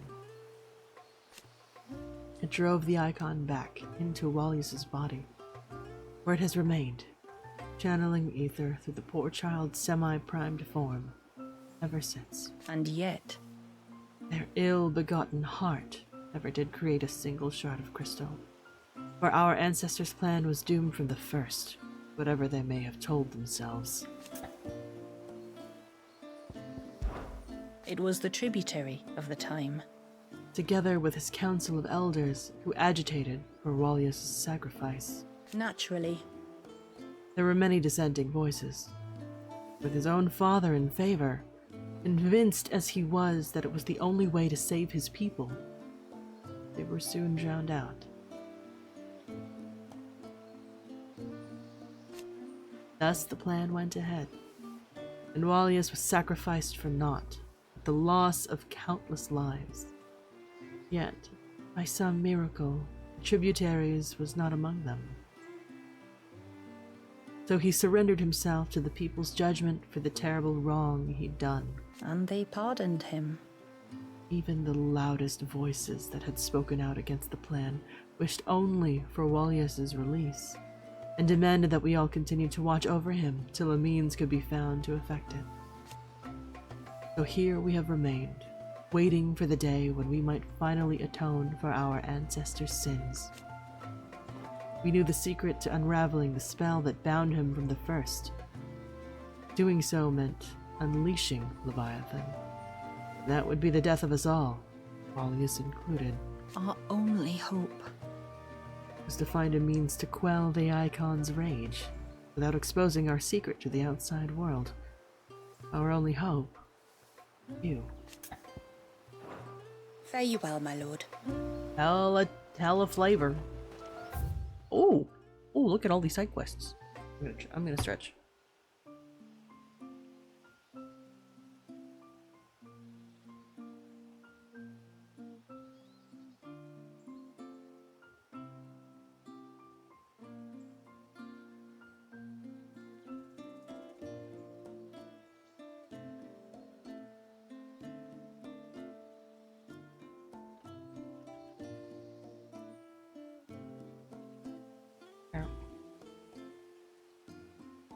Water.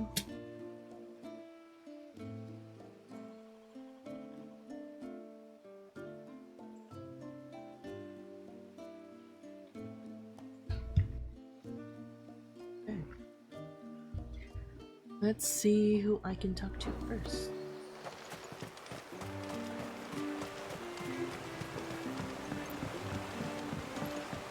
My lord, may I speak with you a moment? There is a matter with which I would beg your aid. Of course, what is it? Please, not so loud. I didn't know it was a secret. Yes. I think we might have company. I was passing by the low gate when I saw a figure moving among the trees up on the cloak. At first, I thought it must have been you or your brother, so I didn't say anything, But the more I think about it, the more certain I am that the figure looked familiar. And you're sure it wasn't one of the other villagers? Positive. I think it was someone from outside the wall who has found his way inside. Of course, it could just be my imagination playing tricks on me. I only caught a fleeting glimpse, and it might have been you or your brother. But if it is who I think it is, we cannot allow him to leave now that he knows we're here.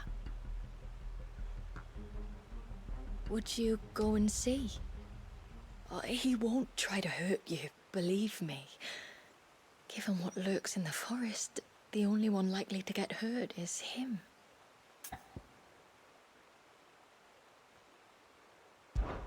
Very well. Whether the man you saw is who you believe him to be or not, we need to know.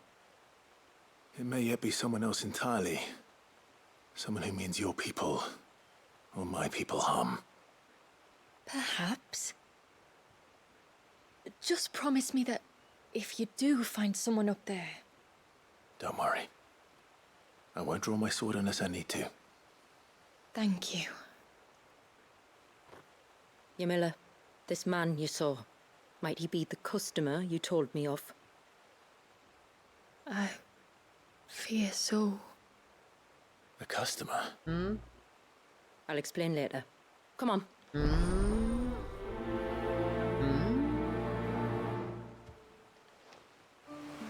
The figure I saw was about halfway up the cloak. That's our name for the mountain you crossed to get here.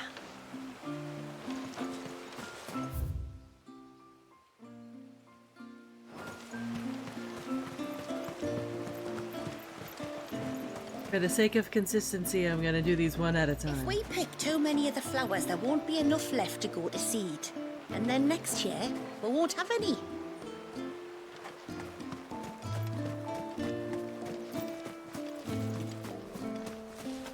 O ceaseless rill, guide thy bounty unto our withered shores this day.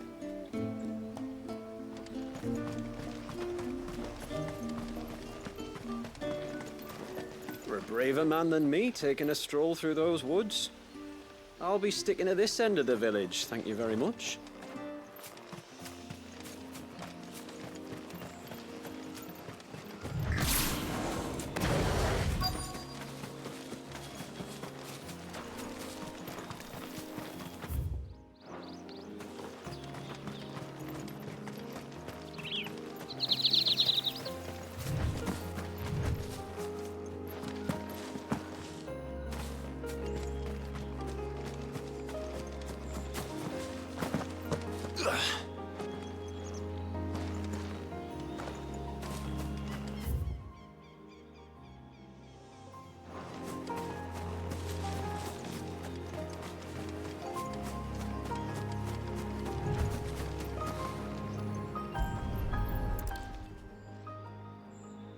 Bottle.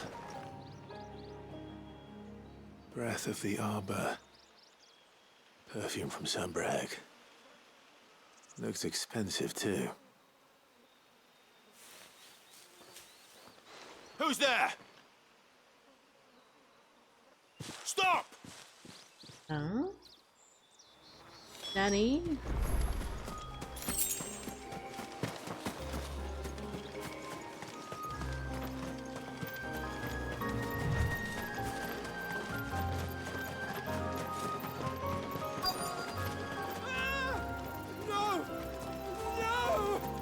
Hang on!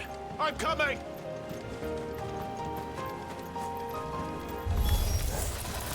Don't eat me! I'll give you gut rot, I swear!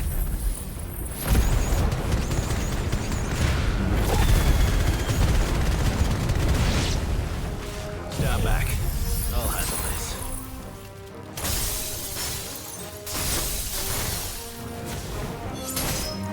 Finished!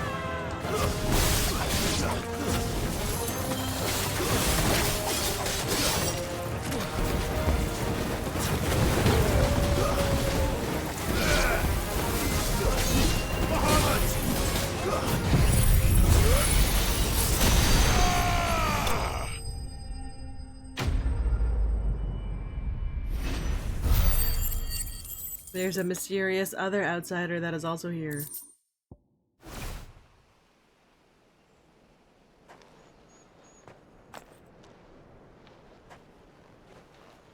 Are you all right? I'm more than all right. I'm saved! Oh, I could kiss you! I'd prefer not. Maybe you should introduce yourself first. Hervey! I knew it was... Clev is like, buy me dinner, damn. What are you doing here? I came to see you. Oh, my little canary, it's been so long. Thank you for saving him and sparing him. Who is he? Hervey, one of many clients from my employment beyond the wall. Oh. One of many clients?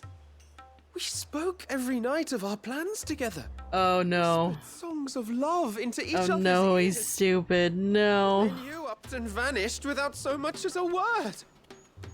I left you a note, didn't I? I told you I was sorry, but that we could never be together. That I could never abandon my family. Followed her all the way here. And I told you not to look for me. How did you even find this place, anyway? The flame of your love was as a beacon in the night that guided me to you. Oh my god. Hervé. Bro. I was walking by the coast near Northreach when I saw a lady who looked like you. Eyes like the ocean.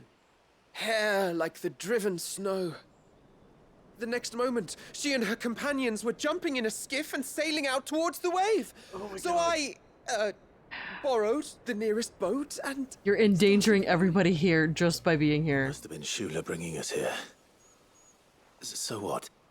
You rowed, found a nose how many leagues across the bay, simply because you saw a woman with white hair. Shrek region. And as I did, the skies changed from a dull and hopeless grey to a bright and benevolent... We either kill him or he has to stay here and never leave. That was when I knew for certain. He's too stupid to be out in the wild. Close. Oh, why did you come? You should have forgotten me, as I tried to forget you. What? These are the options. This is math. I cannot leave my people, Hervé.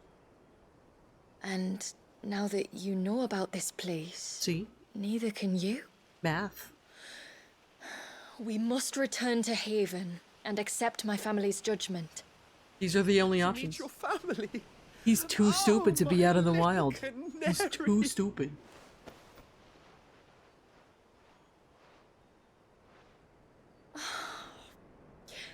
Please, come and see me later. You did as I asked, and you must be rewarded for it.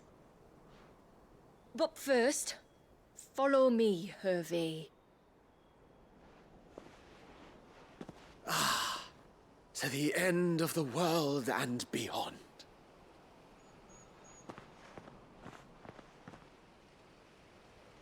Well, it seems that she got her golden retriever... Should never have found this place. Boyfriend? How could I be so careless? Don't blame yourself. I doubt anything could have kept that man away.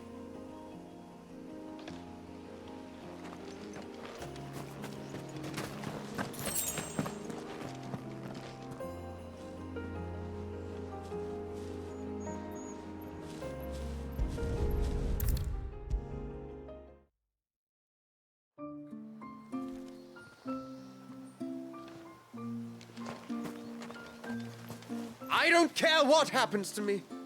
Now I've found my little canary. I'm not going anywhere. Oh my gosh. Forgive me. There's nothing to forgive. You two met at the Vale, I take it. When I worked there, yes. To earn the coin that my people need to survive. Though Mysidia is our sanctuary, there are certain necessities that it cannot provide. And for that reason, some of us seek employment beyond the wall. Yet few are the opportunities for followers of a strange faith in a strange land. And so you supported your family as best you could? I did. And I have never regretted it for a moment. I found a second family in the Vale. And in the Dame, a second mother. I also found Hervé. But our love could never be. I knew that if I revealed my secret to him, I would be putting my people in danger. But that if I did not, I would be living a lie, unable to return home. What will happen to him now? Since our people settled in Mysidia, uninvited visitors have been few and far between, but not unknown. Explorers, survivors of shipwrecks, none lasted long. I see. That was before my time, you understand. I've never had to make a decision like this before. Ymila, know that I do not blame you for any of this. It was me who decided to make the trip to shore. Me who exposed our secret. This was my mistake, and I shall bear the responsibility. Thank you, tributary. I only beg you to remember that Hervé means us no ill will. He's just a fool. A fool who loves me. I will take that into consideration. But yours is not the only voice I must listen to. The whole family must be consulted, and it may take time for me to arrive at my decision. I hope you understand. Of course, tributary. However long it takes. Come what may, I thank you, my lord, for bringing us back together.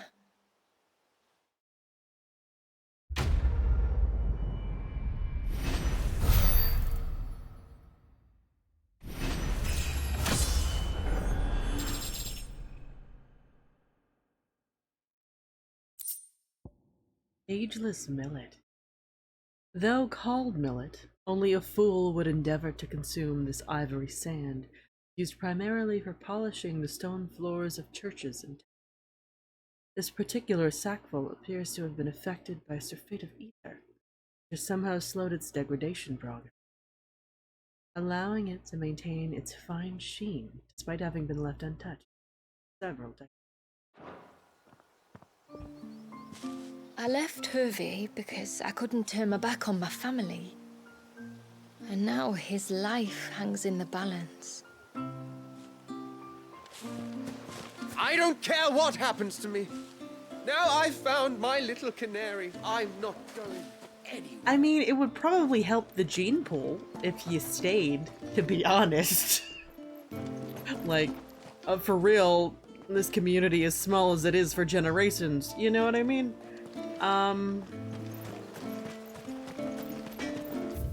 But like, he wouldn't be able to go back because he's too stupid. And his whole vibe is he's gonna yap his way into trouble real bad. I can't go on like this. Don't say that. Just try to breathe. That's it. Is everything all right? Ah, you're the outsider. I'm Fannet, healer by trade. And this is Talor, one of my patients. He took ill not long after you arrived. It wasn't us. Nothing too serious, I hope. I hope so too, but... But? This affliction, it's like nothing I've ever seen before. He complains of feeling chilled to the bone, but there's no fever to go with it. And my most powerful antalgic hasn't done a thing to ease the pain in his chest. I'm starting to wonder if his condition might require a different kind of treatment altogether. Shula said that you were here to help us. You couldn't help me, could you? I'd be happy to. If I can. You can, don't worry. All I need you to do is speak to Talor's son, Pavat, over at the forge, and ask if he knows what his father was up to before he came down sick. Something must have caused this, and I want to find out what. The trouble is, Talor's too weak to speak, and I can't leave his side for long. So while you talk to Pavat, I'll pay his wife word a quick visit, just in case she knows anything. All right.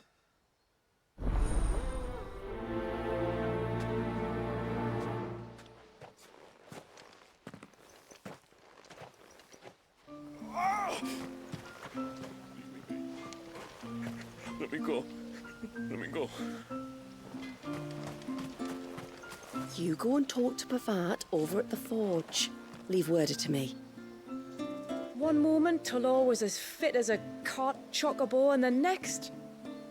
he just wasn't. I can't imagine what could have happened.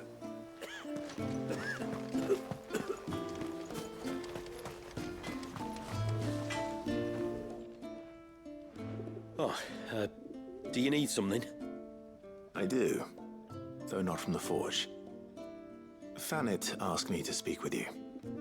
She's looking into the cause of your father's illness and wondered if you could shed any light on the matter. I see. Sorry. She shouldn't have dragged you into this. It's no trouble, really. Tell me, did your father do anything out of the ordinary before he fell ill? Not that I know of. But then I hardly see him. He's always out and about, like. Well, at least he was. Suppose he might have been a bit more fidgety than usual, but apart from that... When you say out and about, where does he usually go? Just round the village. Wanders over to Blazier's place most days. He's a fisher who lives on the other side of the fount. They're old friends. Maybe he knows something I don't. Maybe. I'll go and speak with him. Yes?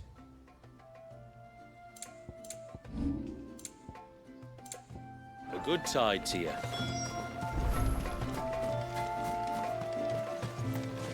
One moment, Tulor was as fit as a cart chopper.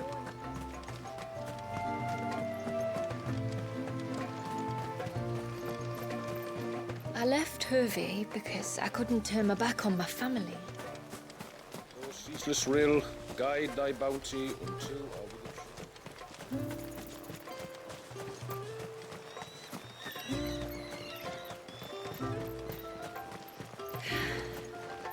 Almost time for harvest, then?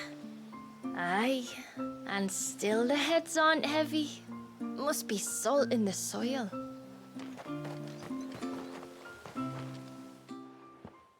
Greetings, stranger. What can I do for you? Your name is Blazier, is it not? Pavard tells me you're a friend of his father's, and that the two of you may have spent some time together prior to his illness. His illness? Talor's never been ill a day in his life. I don't know why he'd start now. Oh, Fanny doesn't know either. It was she who asked me to look into his recent behavior on the off chance it might explain how his condition arose. Oh, I suppose there was something that struck me as a bit odd. He kept asking about the woods. Did you see anything strange on your way back from the shore? Are you certain? Do you swear? That kind of thing. I didn't, of course. But he wouldn't let it go. It was like he was expecting something to happen. It was just a matter of when. Not that I know what. But he never told me anyway. Well, that certainly does sound unusual. And it might just be what Fannet is looking for. Thank you. I don't mention it. Oh, and when you say Talor, wish him the best from me, yeah? Let's see what the healer makes of this. I can hardly believe it. Talor of all people. Oh, though I suppose we're both getting on a bit.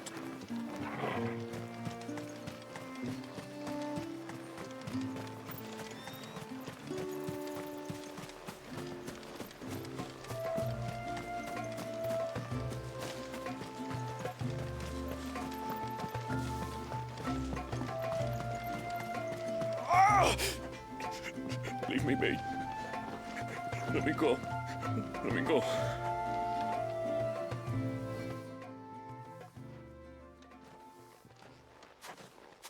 I spoke with Werder, but she couldn't tell me anything. Did you have any better luck? Nothing conclusive. But there was one thing. Blazier, the fisherman, told me that Talor had taken a sudden interest in the forest of late. He kept asking him if he'd seen anything unusual there on his way back from the coast, but never let on what exactly he was expecting him to have seen. The forest between here and the coast. Surely not. But then... But then... But then... I can't say for sure. But I think Talor's illness might have some connection to the Tomberries. You may have encountered them during your time here. The small, scaly beastmen. Yep. And you think they may have caused Talor's illness? I do. At least in a way, and if I'm right, it's no wonder the treatments I've been trying didn't work. Oh, I know it's a lot to ask, but would you go down into Father's Fell for me? There's an altar there, and if my fears are true, an offering upon it. What is going on here? Please. I'll explain everything when you return, but time flows fast. I beg you, make haste for Father's Fell and take the offering from the altar. Talor's life may depend on it. Very well. There's an old altar in the forests of Father's Fell where the Tombries sometimes congregate. If you leave now, it might not be too late.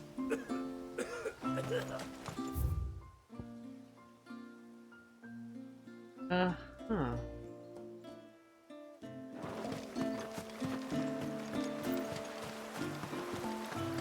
Bastard things. Oh, I never should have let him go alone. One thing at a time. And once everyone left me in peace. After the fall of our ancestors' mother crystal, the moats of water wandered the twins for centuries.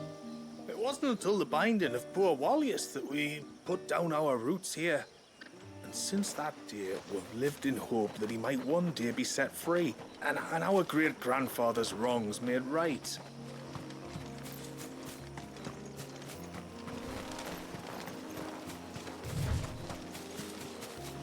Before, we turned east at the shipwrecks to reach the coast.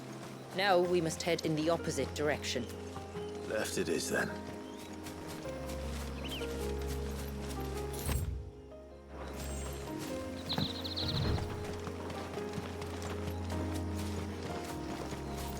If there's one thing I know about beastmen, is that they love to hide in the dark.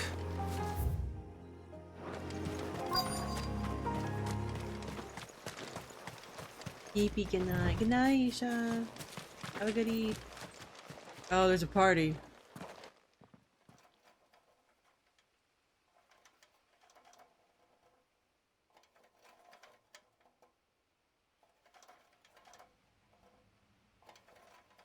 What are they up to?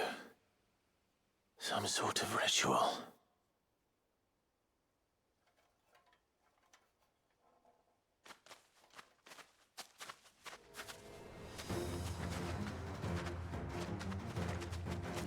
Never Sorry thought you'd to see disturb gross you. tonberries. They're usually so cute.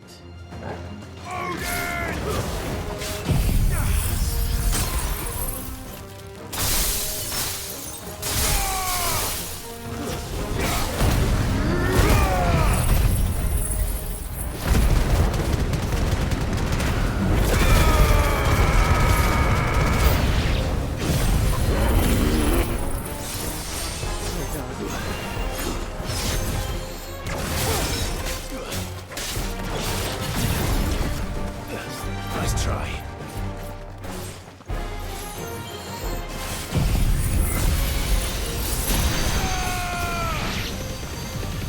It's over.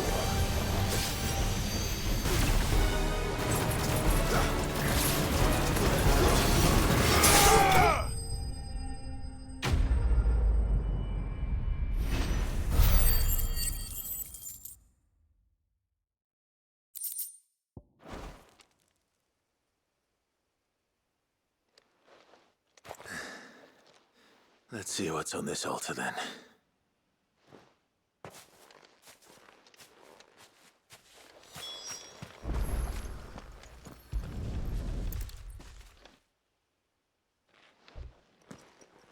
A silver chain.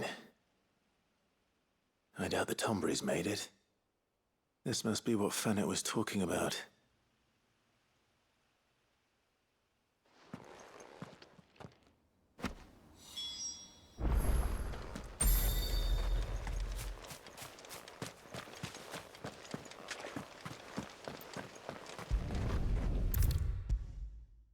It does seem wrong to see Tomberry feet.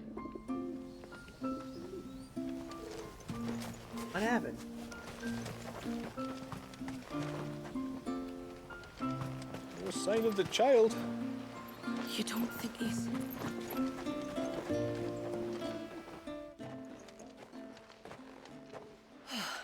You're back. Well, did you find anything? A string of finely wrought links found offered upon an altar in Tonberry territory, exactly as Mysidia's healer suspected. The delicacy of the metalwork, combined with the fact that the attached pendant depicts the head of a dragon, suggests that it is not the work of the beastman. I did. This silver chain. I knew it. Well, I'm still none the wiser. I would love for you to Forgive explain. me. This chain. It's a Gregorian Maternoster. Worn by men of the faith. What's it doing here? And why would the Tomberries be praying to it? To understand that, you need to understand what the Tomberries are. They feed on hatred and suffering. And some say that if you render them an offering, some token of grievance against your fellow man, they will put a curse upon him. So you think someone's put a Tomberry curse on Talor? I can't say for sure. Truth be told, I always assumed it was an old wives' tale. But given his fear of the forest and the presence of the chain on the altar, I don't know what else to think. Does Talor have any enemies in the village? Anyone who would nurse such a grudge? No, I believe the one who left the chain at the altar was Talor himself. I beg your pardon? But there's more to the tale, you see. It's said that if you attempt to curse a soul that has returned to the sea already, your ire has nowhere to go but back to its source. You're saying he cursed himself? In trying to curse another, aye. When my father was younger, he was one of the few permitted to venture beyond the wall on trading expeditions. He told us that when he journeyed to Sanbreque, he'd wear that chain to disguise his true beliefs, lest Griega's faithful turn their cudgels on him. Did they ever catch him in his deception? Might that explain the ill will he bears someone? Not that he ever told me. Come now. Let's not waste time speculating about Talor's past. We need to focus on the present, and that means finding a way to break the curse. All right. If there's anything I can do to help, let me know. Thank you. I shall. Aye, and thanks for going to all this trouble. Here, it's not much, but I want you to have this. We call it an adder stone. It's a gatherer's charm. Reacts to certain rare minerals we use in crafting. Makes them ring out like a bell. Stuff you'd have no chance of spotting otherwise. If you find anything, see that you bring it back to me. I can make you some decent gear with it. If you're interested, like. I am, thank you. And I'll be sure to pay you a visit. Until then, I wish your father a swift recovery.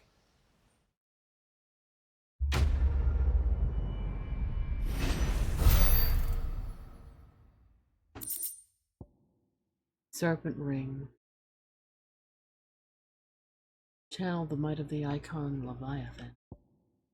By harnessing an aquamarine's peculiar ability to audibly resonate with other aquamarines, charms carved from the selfsame musician gemstone, called adder stones by the people of the north, can be used to locate other nearby sources. Okay.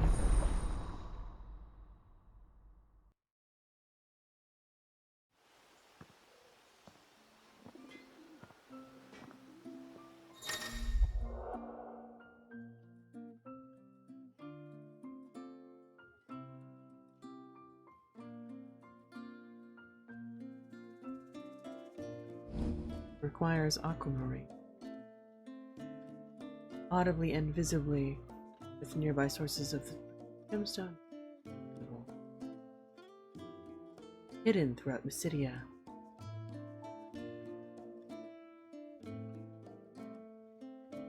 Some aquamarine locations will differ between action, story-focused modes, and Final Fantasy mode. Yes? Hanberry knife. Oh. Holy shit. Some say that it is not within the flames of a forge, but the flames of a Tonberry's rage that his knife is tempered. And while this shaky supposition will, at best, elicit a roll of the eyes from any respectable blacksmith, the truth of the matter is that there exist no known observations of a Tonberry knife's creation, leaving us the freedom to believe what we will until a better explanation, such as, say, magic runes, comes along. Well, damn.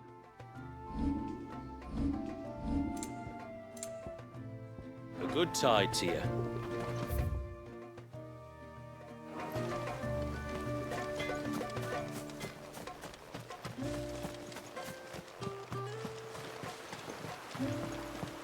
Bastard things. Oh, I never should have let him go alone.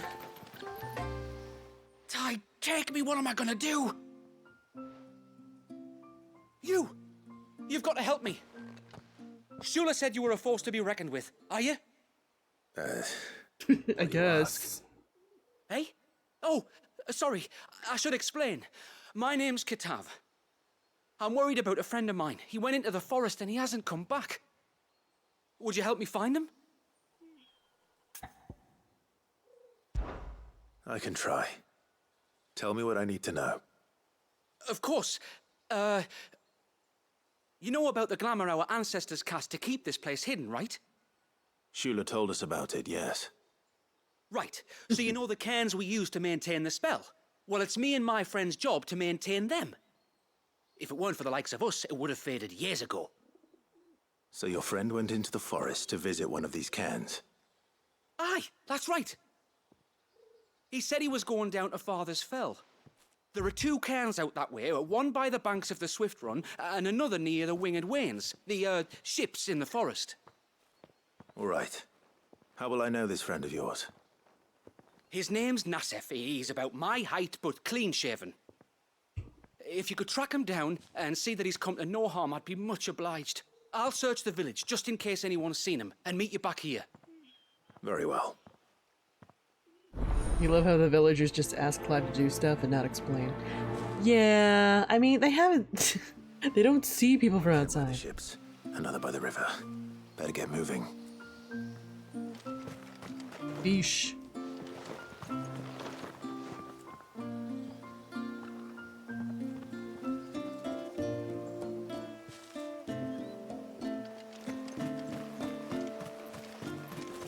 Hail, stranger.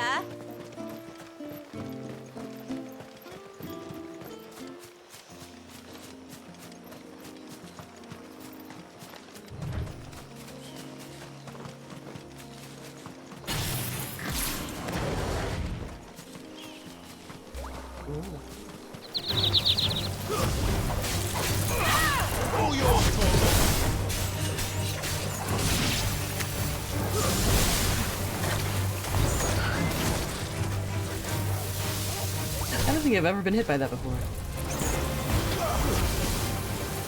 All's well.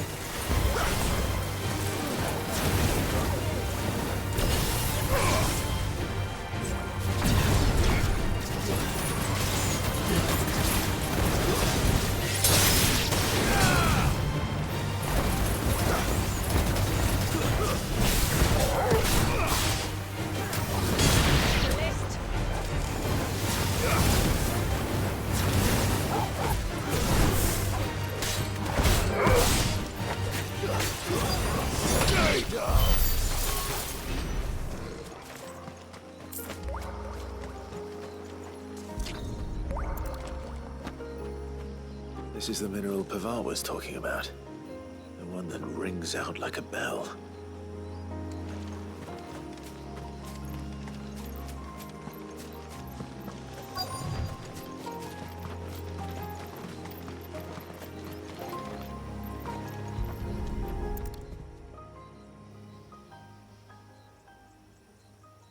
Well, here's the cairn.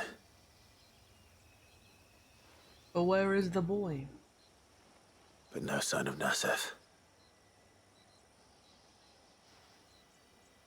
To the riverbank, then.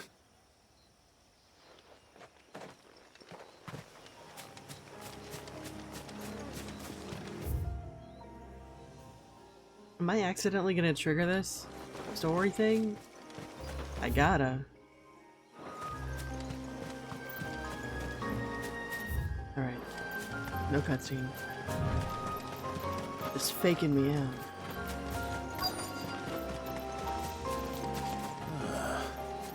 Who have we here?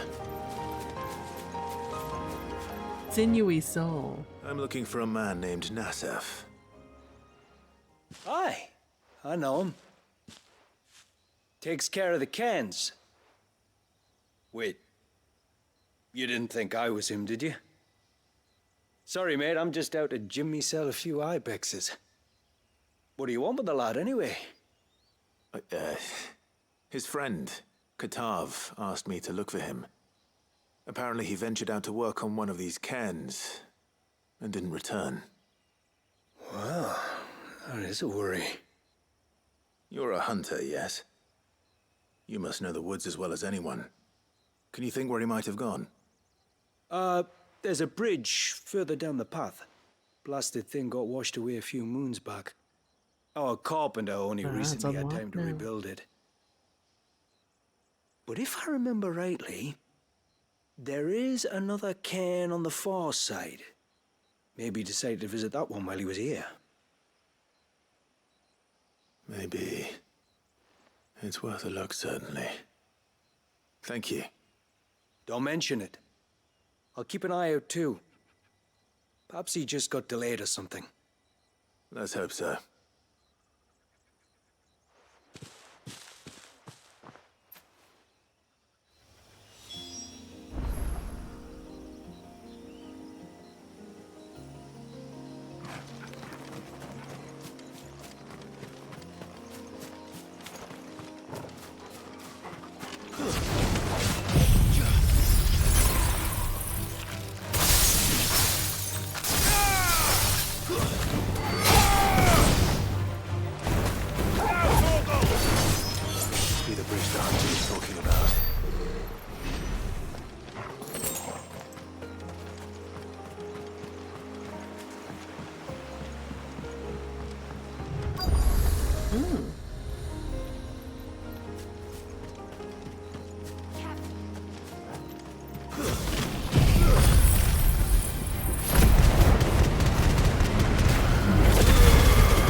Aha. Oh. Oh. Oh.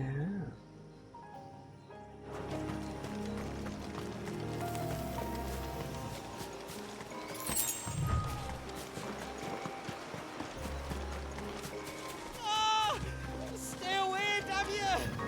Hold on!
Oh, thank you.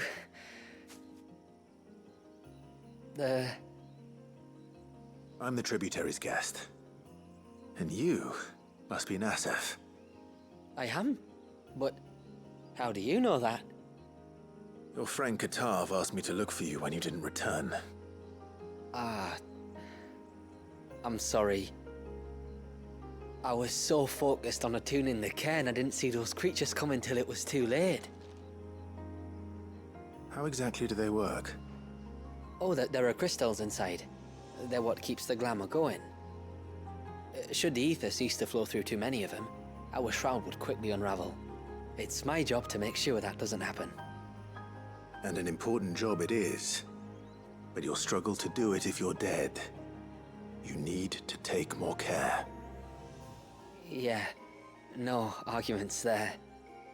The truth is, me and Katav usually work together, watching each other's backs like.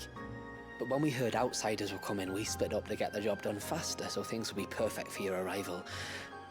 Stupid, I know. So you found him then?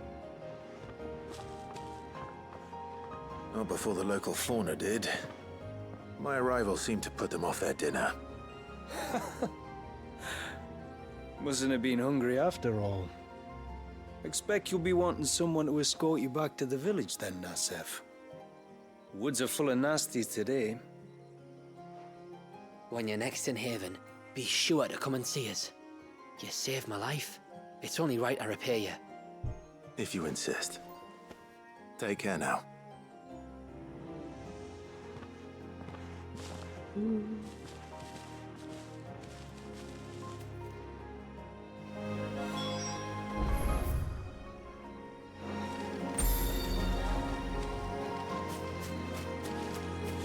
Wow.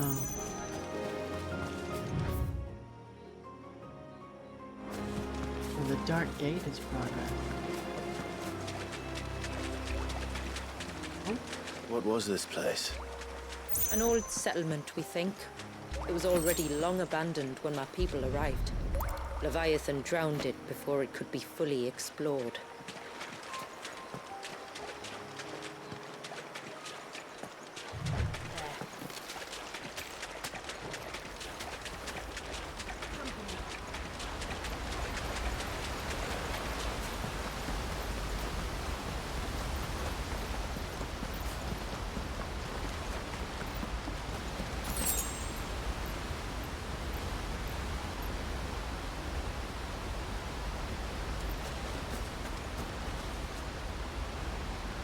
Pretty.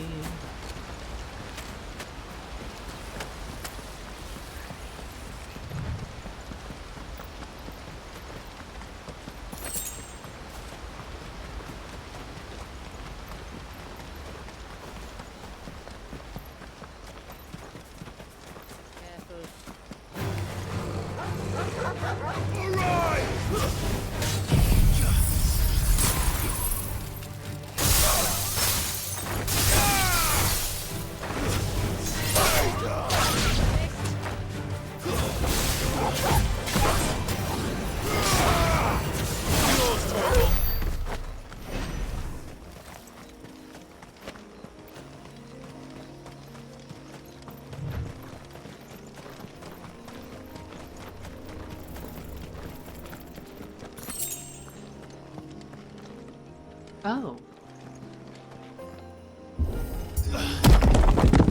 Huh.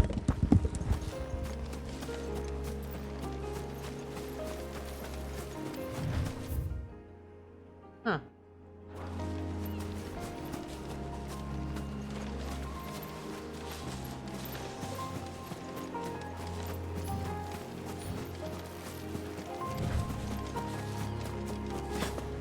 I can go back up this way.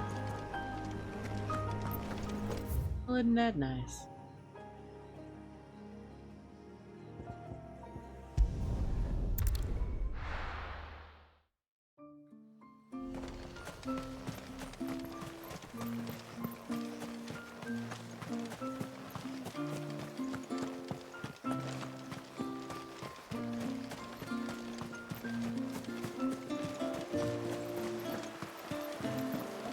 bastard things.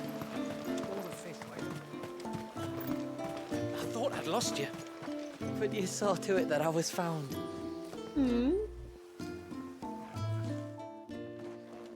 Thank you. Nassef told me everything. If you hadn't got there when you did... Oh, it doesn't bear thinking about. All that matters is that you're safe. Far be it from me to tell you how to do your jobs, but don't go alone again. Or if we have to, maybe we should think about casting the glamour on ourselves to keep the wildlife from spotting us. It'd take its toll, of course, but it'd beat letting the cairns fall and having to weave the entire spell from scratch. Imagine if we had to do that. I'd rather not. Would only succeed in adding 2 new piles of stone to the collection. Your bearers? That we are, thank the tides. The others can't attune to the crystals in the cairns the same way we can. Reckon this place would be doomed without us. So, you do this work for the good of your people? Not because... Yep. We're forced to. No. From what I've heard of the way things work on the outside, we were truly blessed that our rain fell here in Mysidia. Our people are few enough as it is.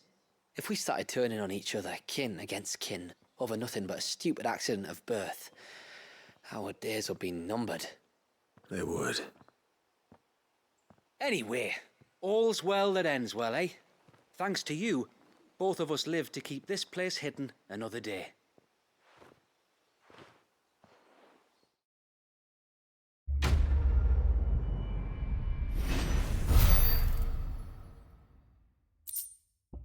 Silver penning. As its surface is so time-worn as to render any markings indistinguishable, we may never know when or by whom this ancient silver coin was minted. However, considering that Gil has been in circulation since the advent of the realm's current calendar, the piece is quite possibly over 1,000 winters old.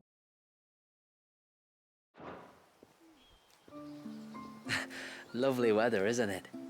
Another beautiful day under the glamour. The few crystals we can get hold of, we add to the cairns to keep the glamour from fading. And any left over we give to Pavart for his forge.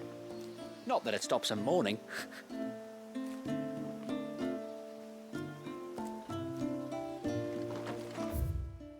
think I can do... I'm afraid of finishing this too quickly again.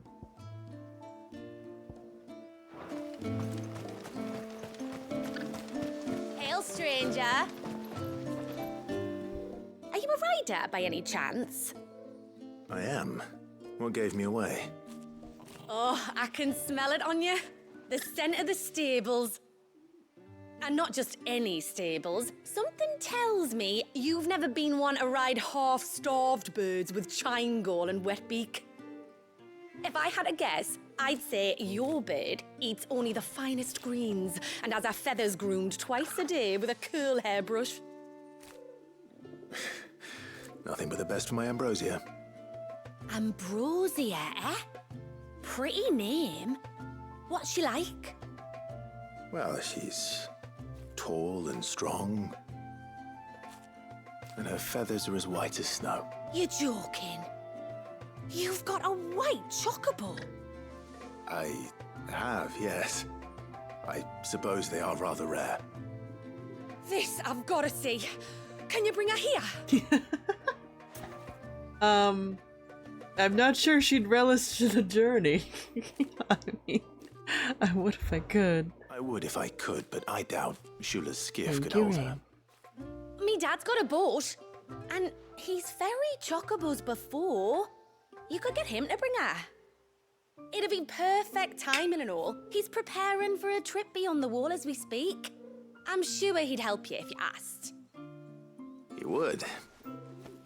Well, I don't suppose it would hurt to have Ambrosia around. There's a lot of real estate. All right then. Where could I find your father? He'll be in the storehouse on the other side of the brook. Tell him Manda sent you.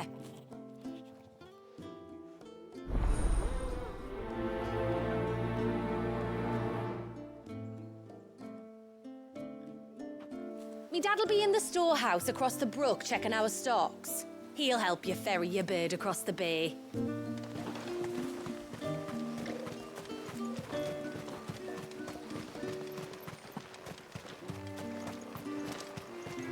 Bastard things.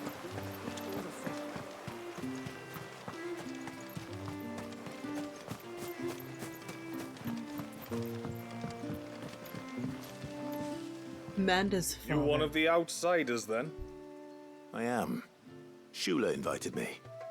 Are you Manda's father? I am. Got you running errands for her already, has she?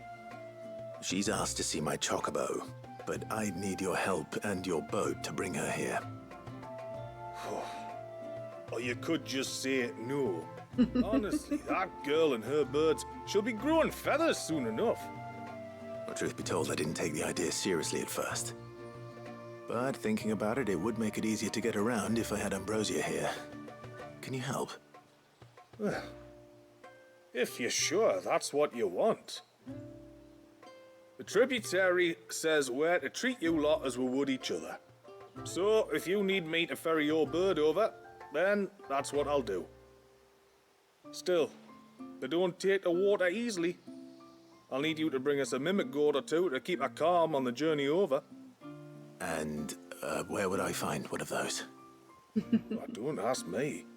It's been years since I last brought a chocobo across the bay, and I'm told the world's changed a fair bit since then. Where do you usually get your stable supplies from?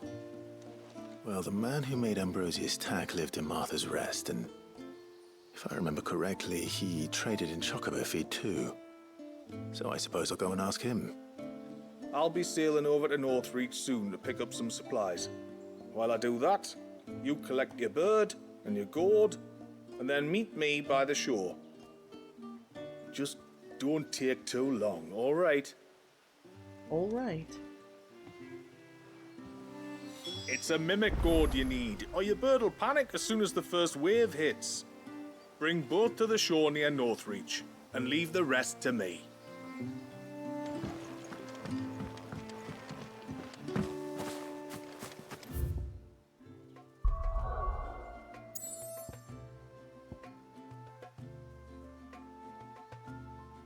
Here the rain, which falls upon mountains high, gathers to complete its journey back to the sea.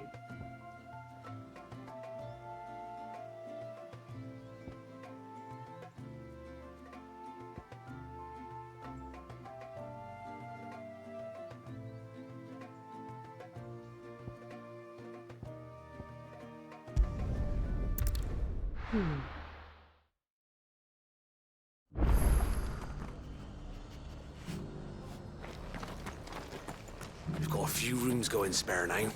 You want a bed for the night? You speak to Martha.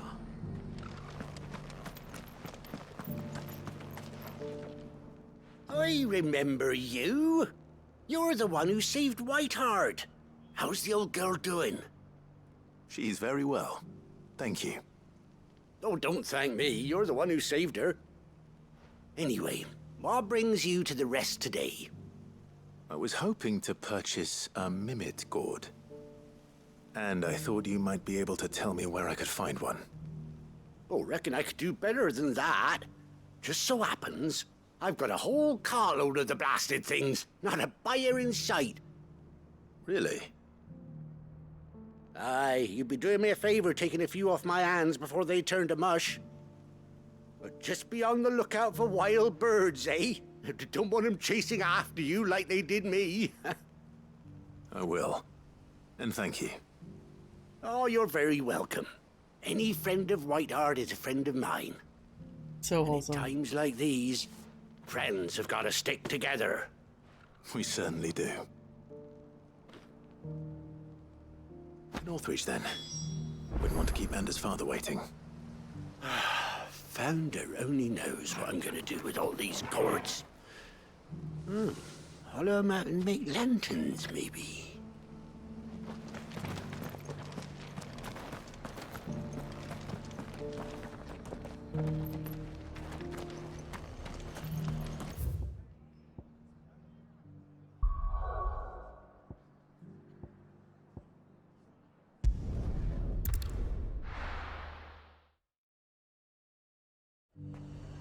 Oh.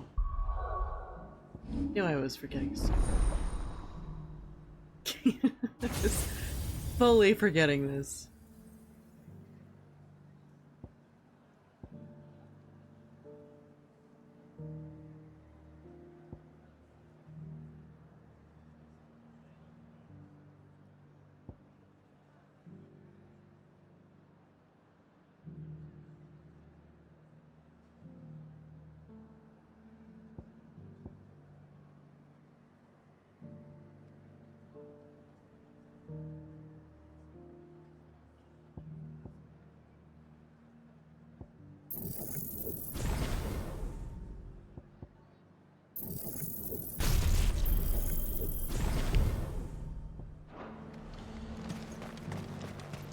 And how might I help the garrison today?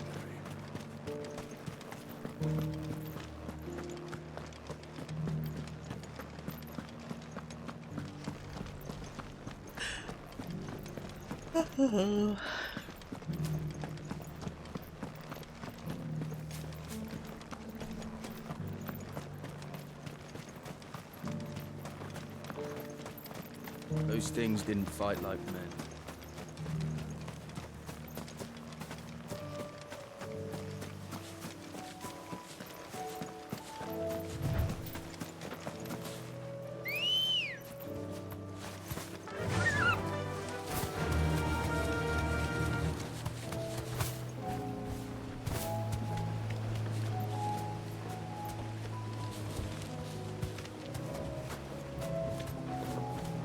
Be safe.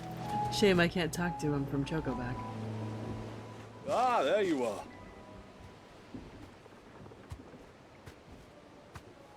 And this must be Ambrosia, was it? Oh, she's a real beauty, isn't she? I have the mimic or two. Here. Originally native to Ash, early trade between the twin realms saw the bright orange vegetable quickly spread across Storm. Though unlike in Waloed, where it can be found in a variety of culinary creations from pies to soups, west of the Altha, the mimic gourd's use is almost solely limited to chocobo fodder, as it is found to induce a calming effect in ill-tempered birds.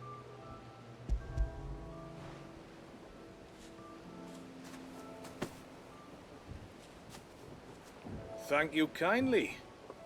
Soon as she's gobbled this up, we'll set sail. We're going to take a little trip across the bay now, Ambrosia. Don't worry. You'll be all right.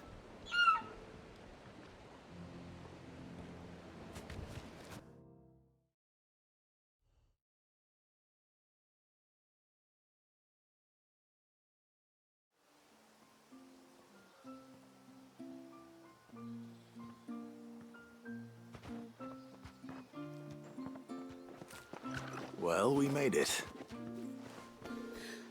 You didn't all? She is as white as snow. You're beautiful, aren't you, girl? Brave, too. She was calm as you like on the journey over. The mimic gourd will have played its part, of course, but passing through the walls enough to spook most birds even then.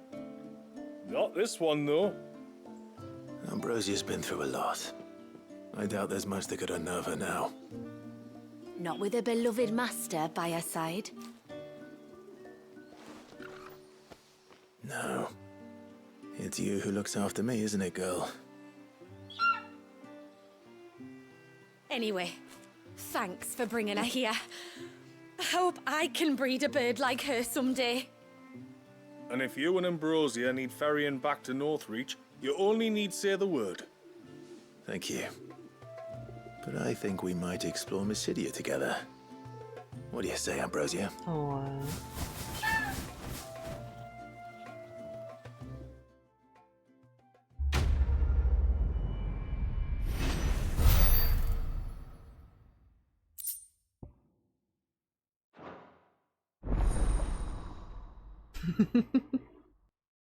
Yep.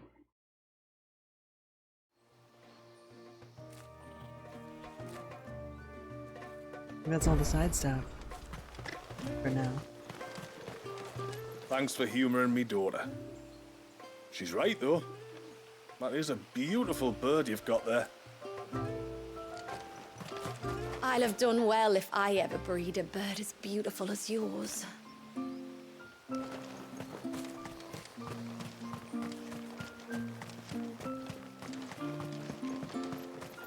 Let me make sure I'm topped up on Bastard things.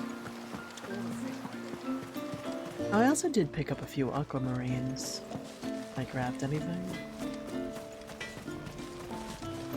Reckon my steel's just as good as any. Tsunami. Village. Roswell. Yeah, these are all cool down there.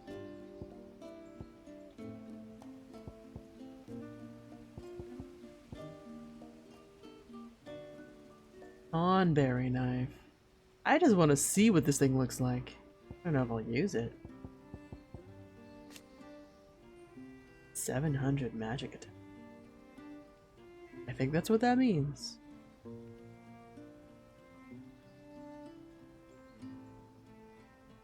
Till next time, then.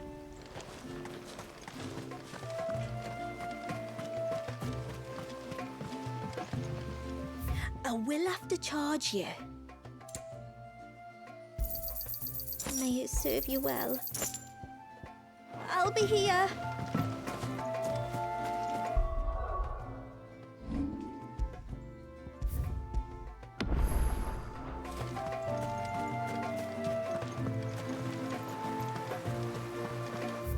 Okay. I guess I'll do more progress? I feel like I'm going through stuff really fast. And once everyone left me in peace.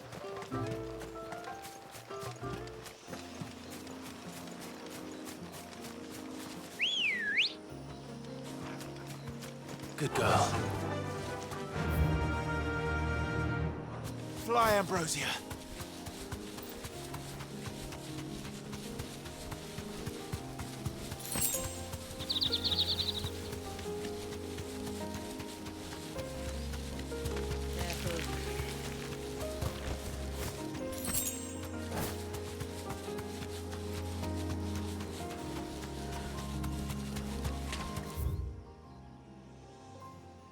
No, these are still locked. Alright. There's a large gate up ahead, and beyond it, a cluster of ancient ruins. The temple, or the Heir of Hours as my people call it, can only be reached by passing through them.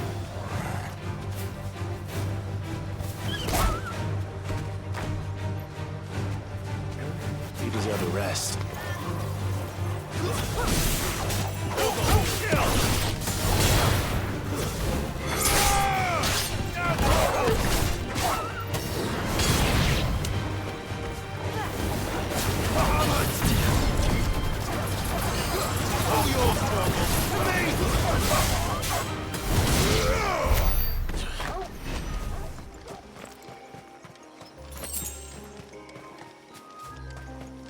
The forest is crawling with life, most of it hungry, which is why we make sure this gate stays shut.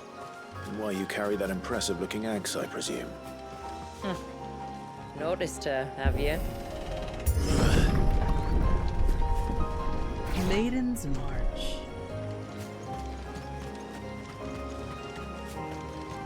The temple is up there. Don't worry, those cliffs aren't the only way to the top. Huh.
Are these the ruins? Yes. As far as we can tell, they're part of the same complex as the temple itself. To think of all the people who must once have lived here.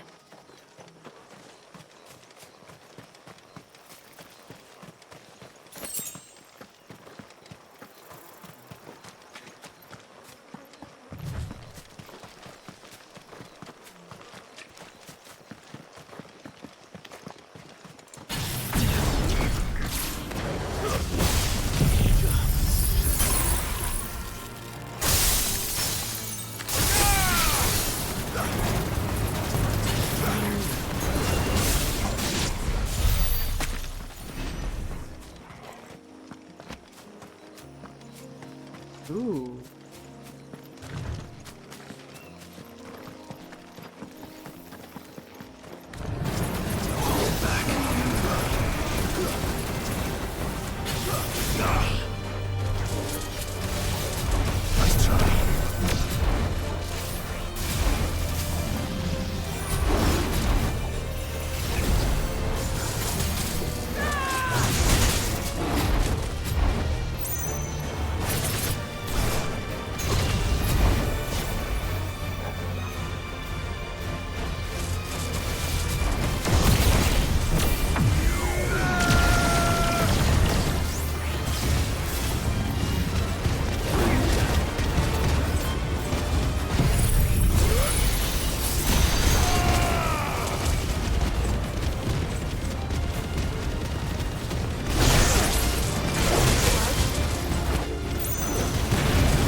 I just want to be nosy.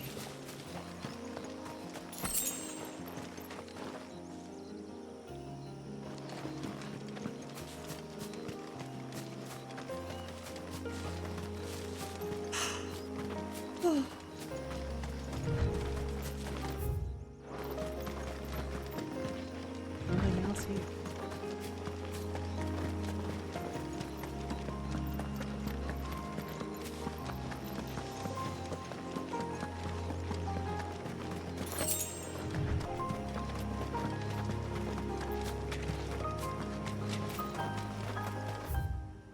These branch roots.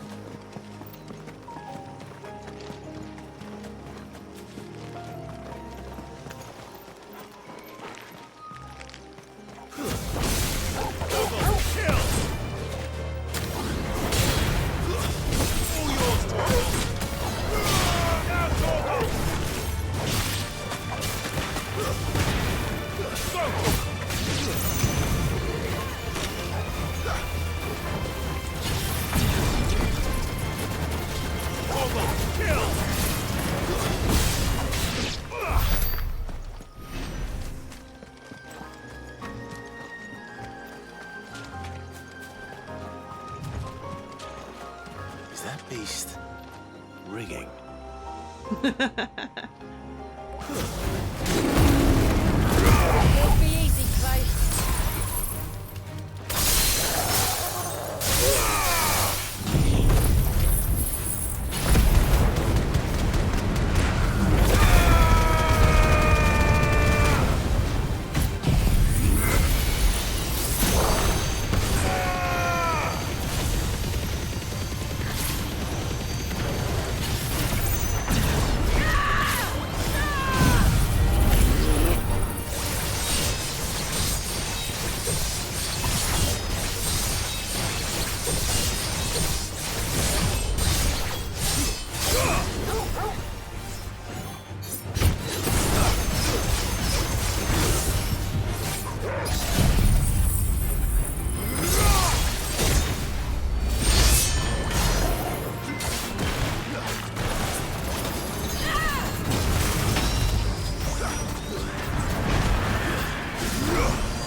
Blacksmith that has an appetite for these things.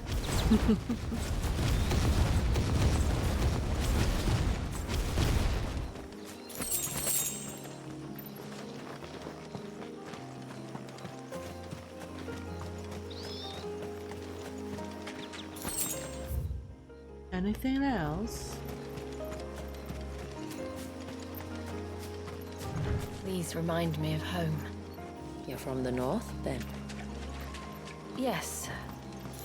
And no. I see.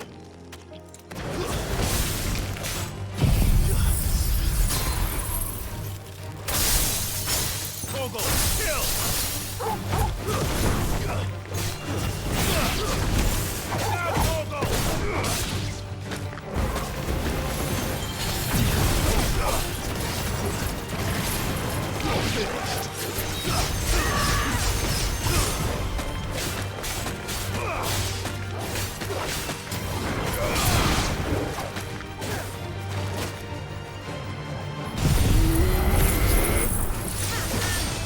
Too far.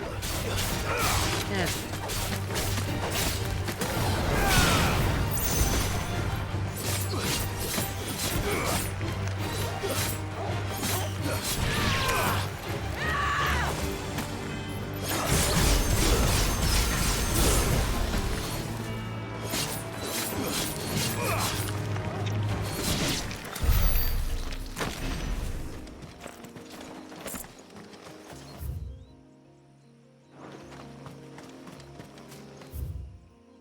This is down the center path.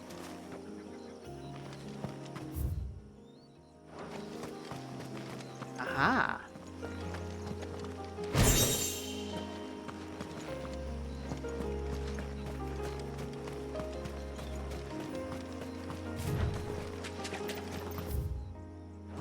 There's another way this branch. Another coral.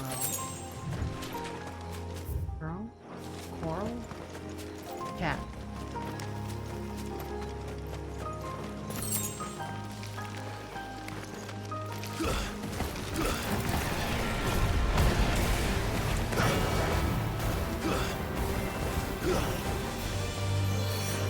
Can y'all close in on me a little bit tighter?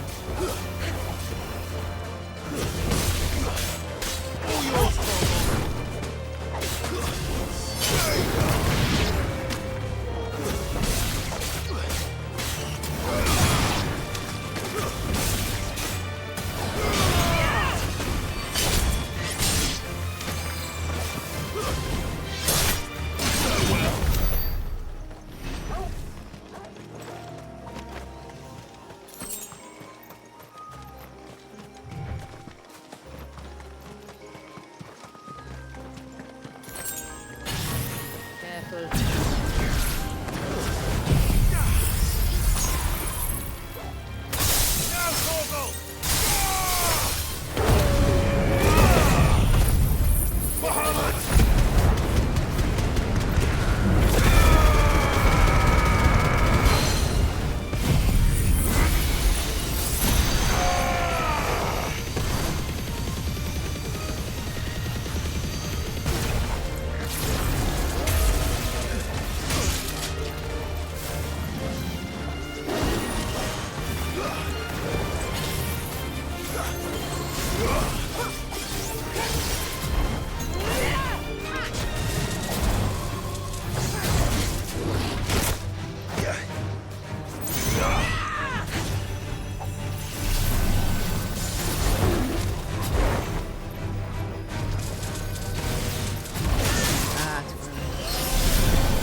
Okay.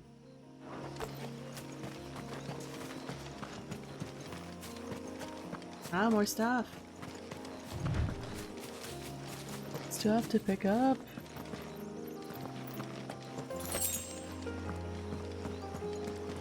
A box.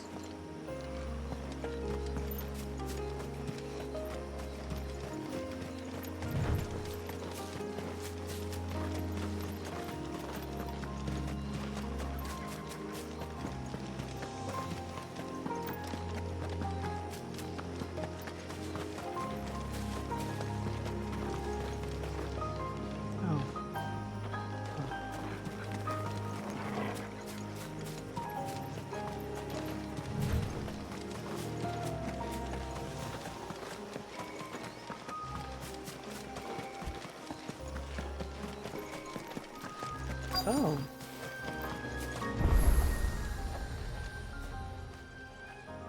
Another obelisk. Do you see that cave up ahead? Whoever lived here carved a flight of stairs into the stone within. A way to the top. Maybe I should sleep early. And whatever it is that awaits us there. Oh, big stretch.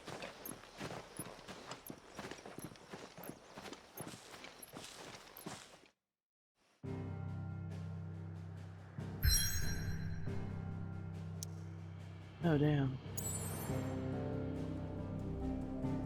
The air of ours, stranded upon the river of time's shores, does this ancient northern temple lie, its original purpose forgotten.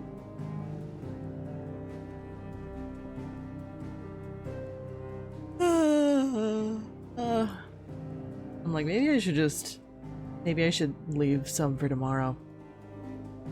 I feel like if I keep going at the current clip, it's gonna be over too soon.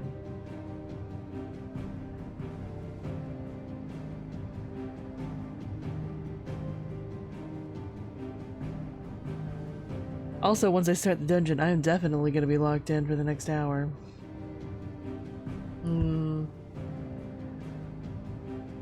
Well, it's only 2 o'clock. I could grind a bit more. I don't know what the level cap is now that I have the DLC.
I was thinking about ending early because I'm EP.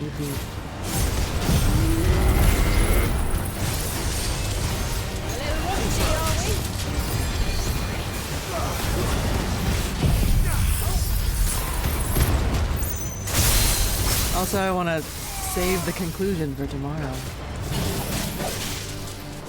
Nice try. How are you doing?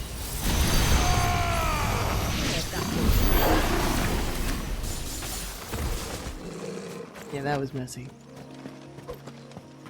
I'm getting experience, though.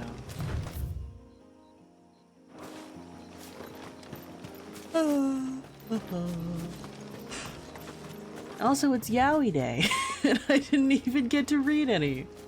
I didn't get to read any today.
Well, to be fair, I know for a fact that I do have to end earlier on Sunday. Can't be doing much. It's my brother's birthday, too.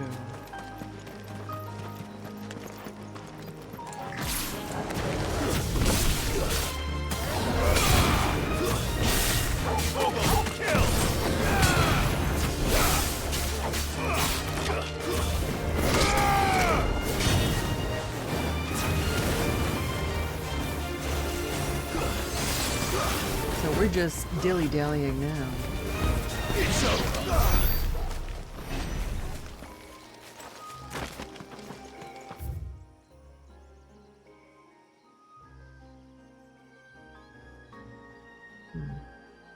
Did check these areas. That's not accessible yet. Get all this real estate over here. Soon. Soon. And whatever this is also soon. I can actually go look at it. I can go fuck around a bit.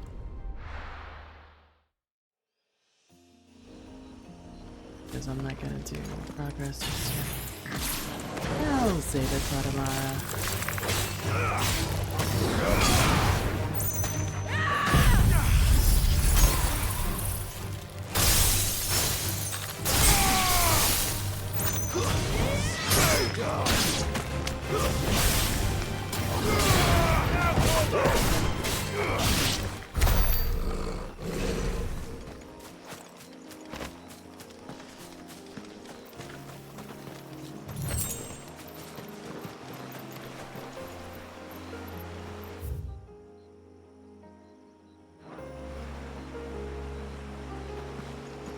I think I'll be able to see it.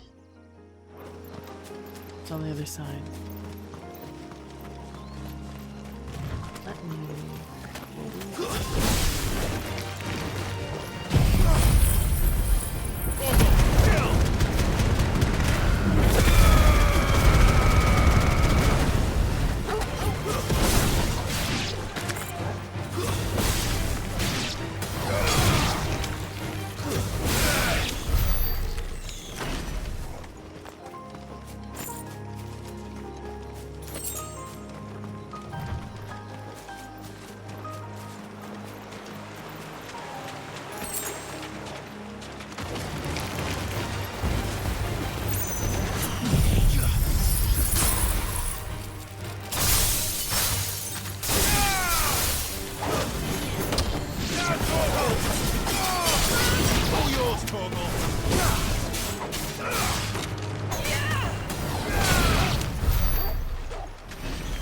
Oh, I never looked at...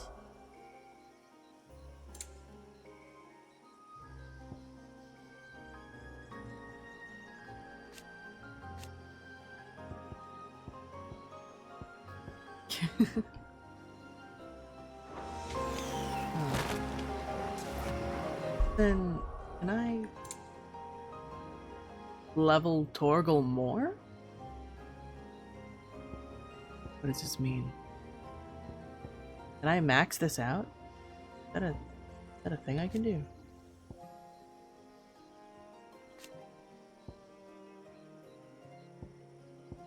These are really cute though.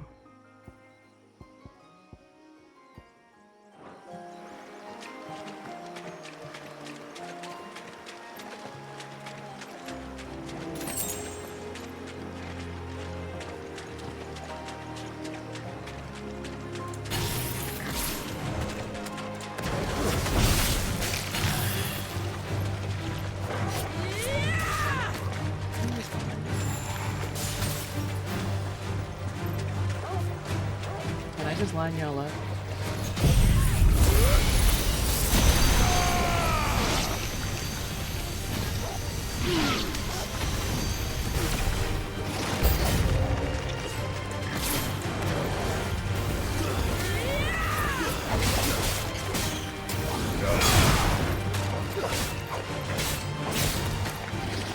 Oh, there's a... Oh.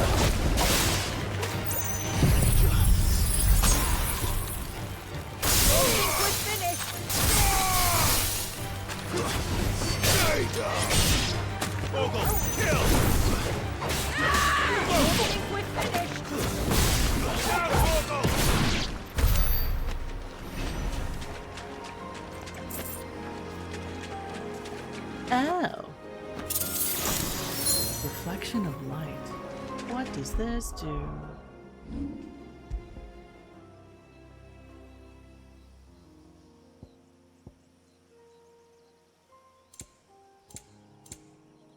Enhances Bahamut's iconic feat, Wings of Light, increasing the speed at which the Mega Flare gauge fills. Extends the input window for dodge. Oh.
It's at a higher elevation.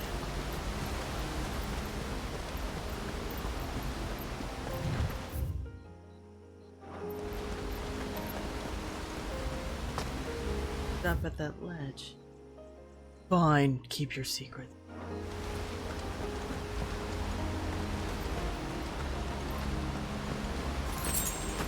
We'll learn of them in due time.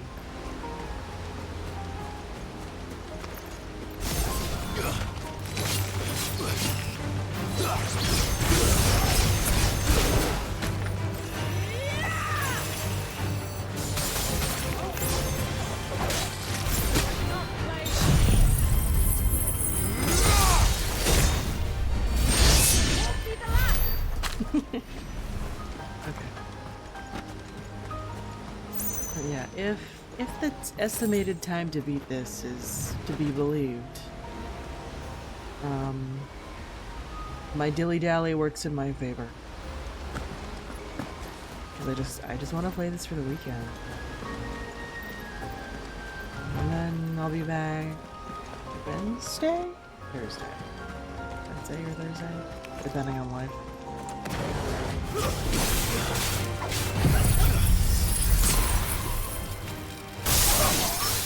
With a new game.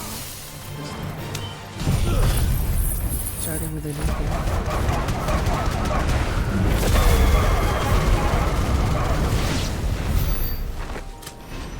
I've not decided what game yet, though. I'm spoiled for choice.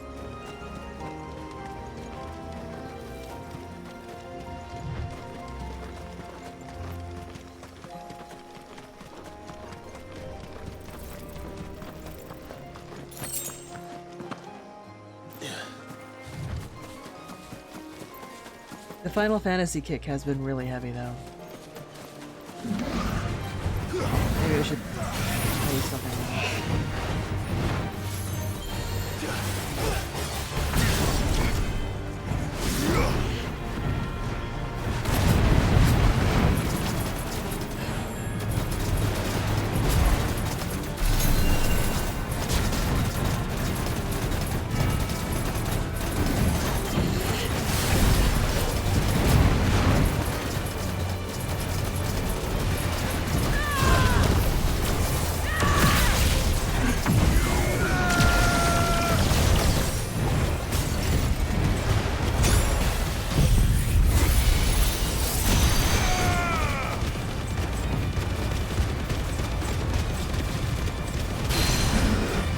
Ooh, should I play date everything?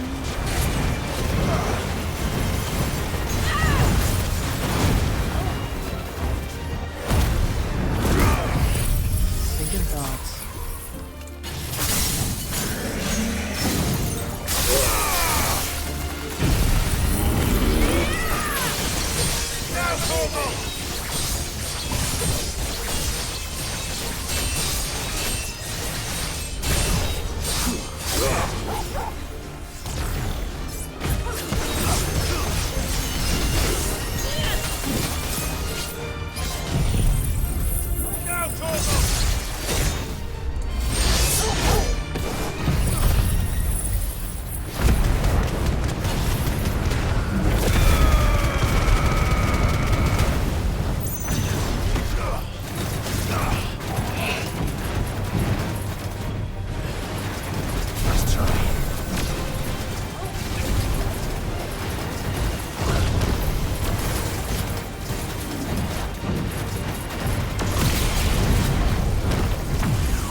But it is really very pretty out here.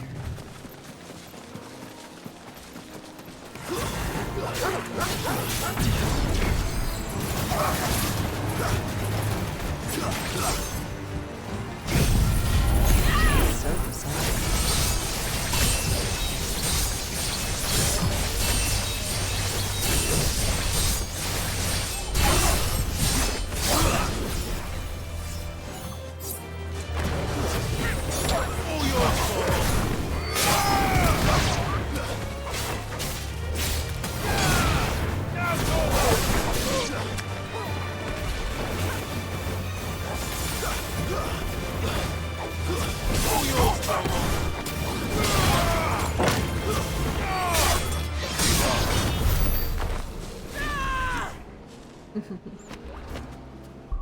Alright, I'm curious. I kind of want to check real quick.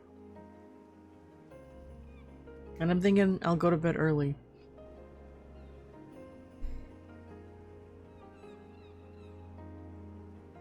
Maybe I'll read some Yaoi because I missed Yaoi Day.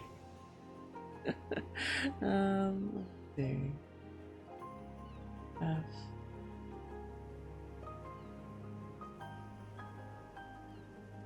Level cap is 60. And the Rising Tide DLC. Well that's nice. In focused and action focused mode. Story focused and action focused mode. In Final Fantasy mode, the level cap hits 110. Oh then. That's fine. I ain't doing all that, but good to know. Good to know. Alright. I think I should save the rest of the DLC for tomorrow. Even if I do end up finishing it tomorrow and I like don't know what to do on Sunday. It'll probably be a shorter stream on Sunday too. Being real.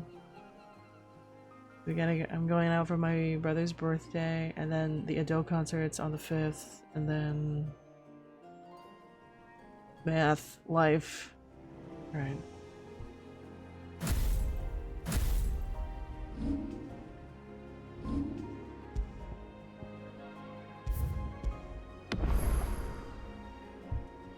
I should be responsible and go to sleep early-ish. Probably. Because what was it? They said the... by the power of Google.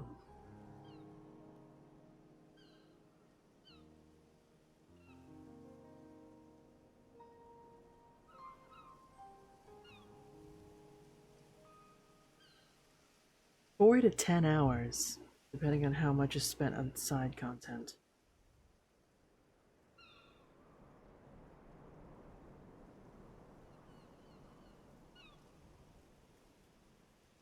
Yeah. 100% completion, including side quests and exploration, up to 9.5 hours. So, hella dilly-dally. I mean, I guess I could try the trials Sunday, just to fuck around in the game some more. Because after I'm done with it, I will just uninstall it. That's probably what's gonna happen. Alright. Alright, y'all. Thanks for hanging out. I will finish this DLC tomorrow, likely. Just me easy going through it for the past 4 hours, and then yeah, I'll be able to finish it in time tomorrow. And then we'll figure it out from there. I hope you'll have a good day, good night, wherever you are. I'm tired. Yep. Yep. Tired.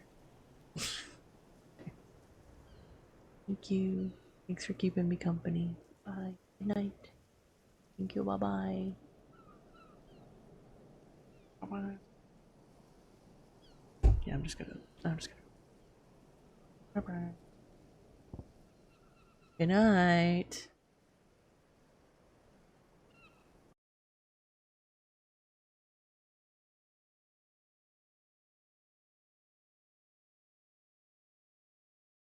Thank you. Bye-bye. I wanna go sleep earlier. Bye-bye.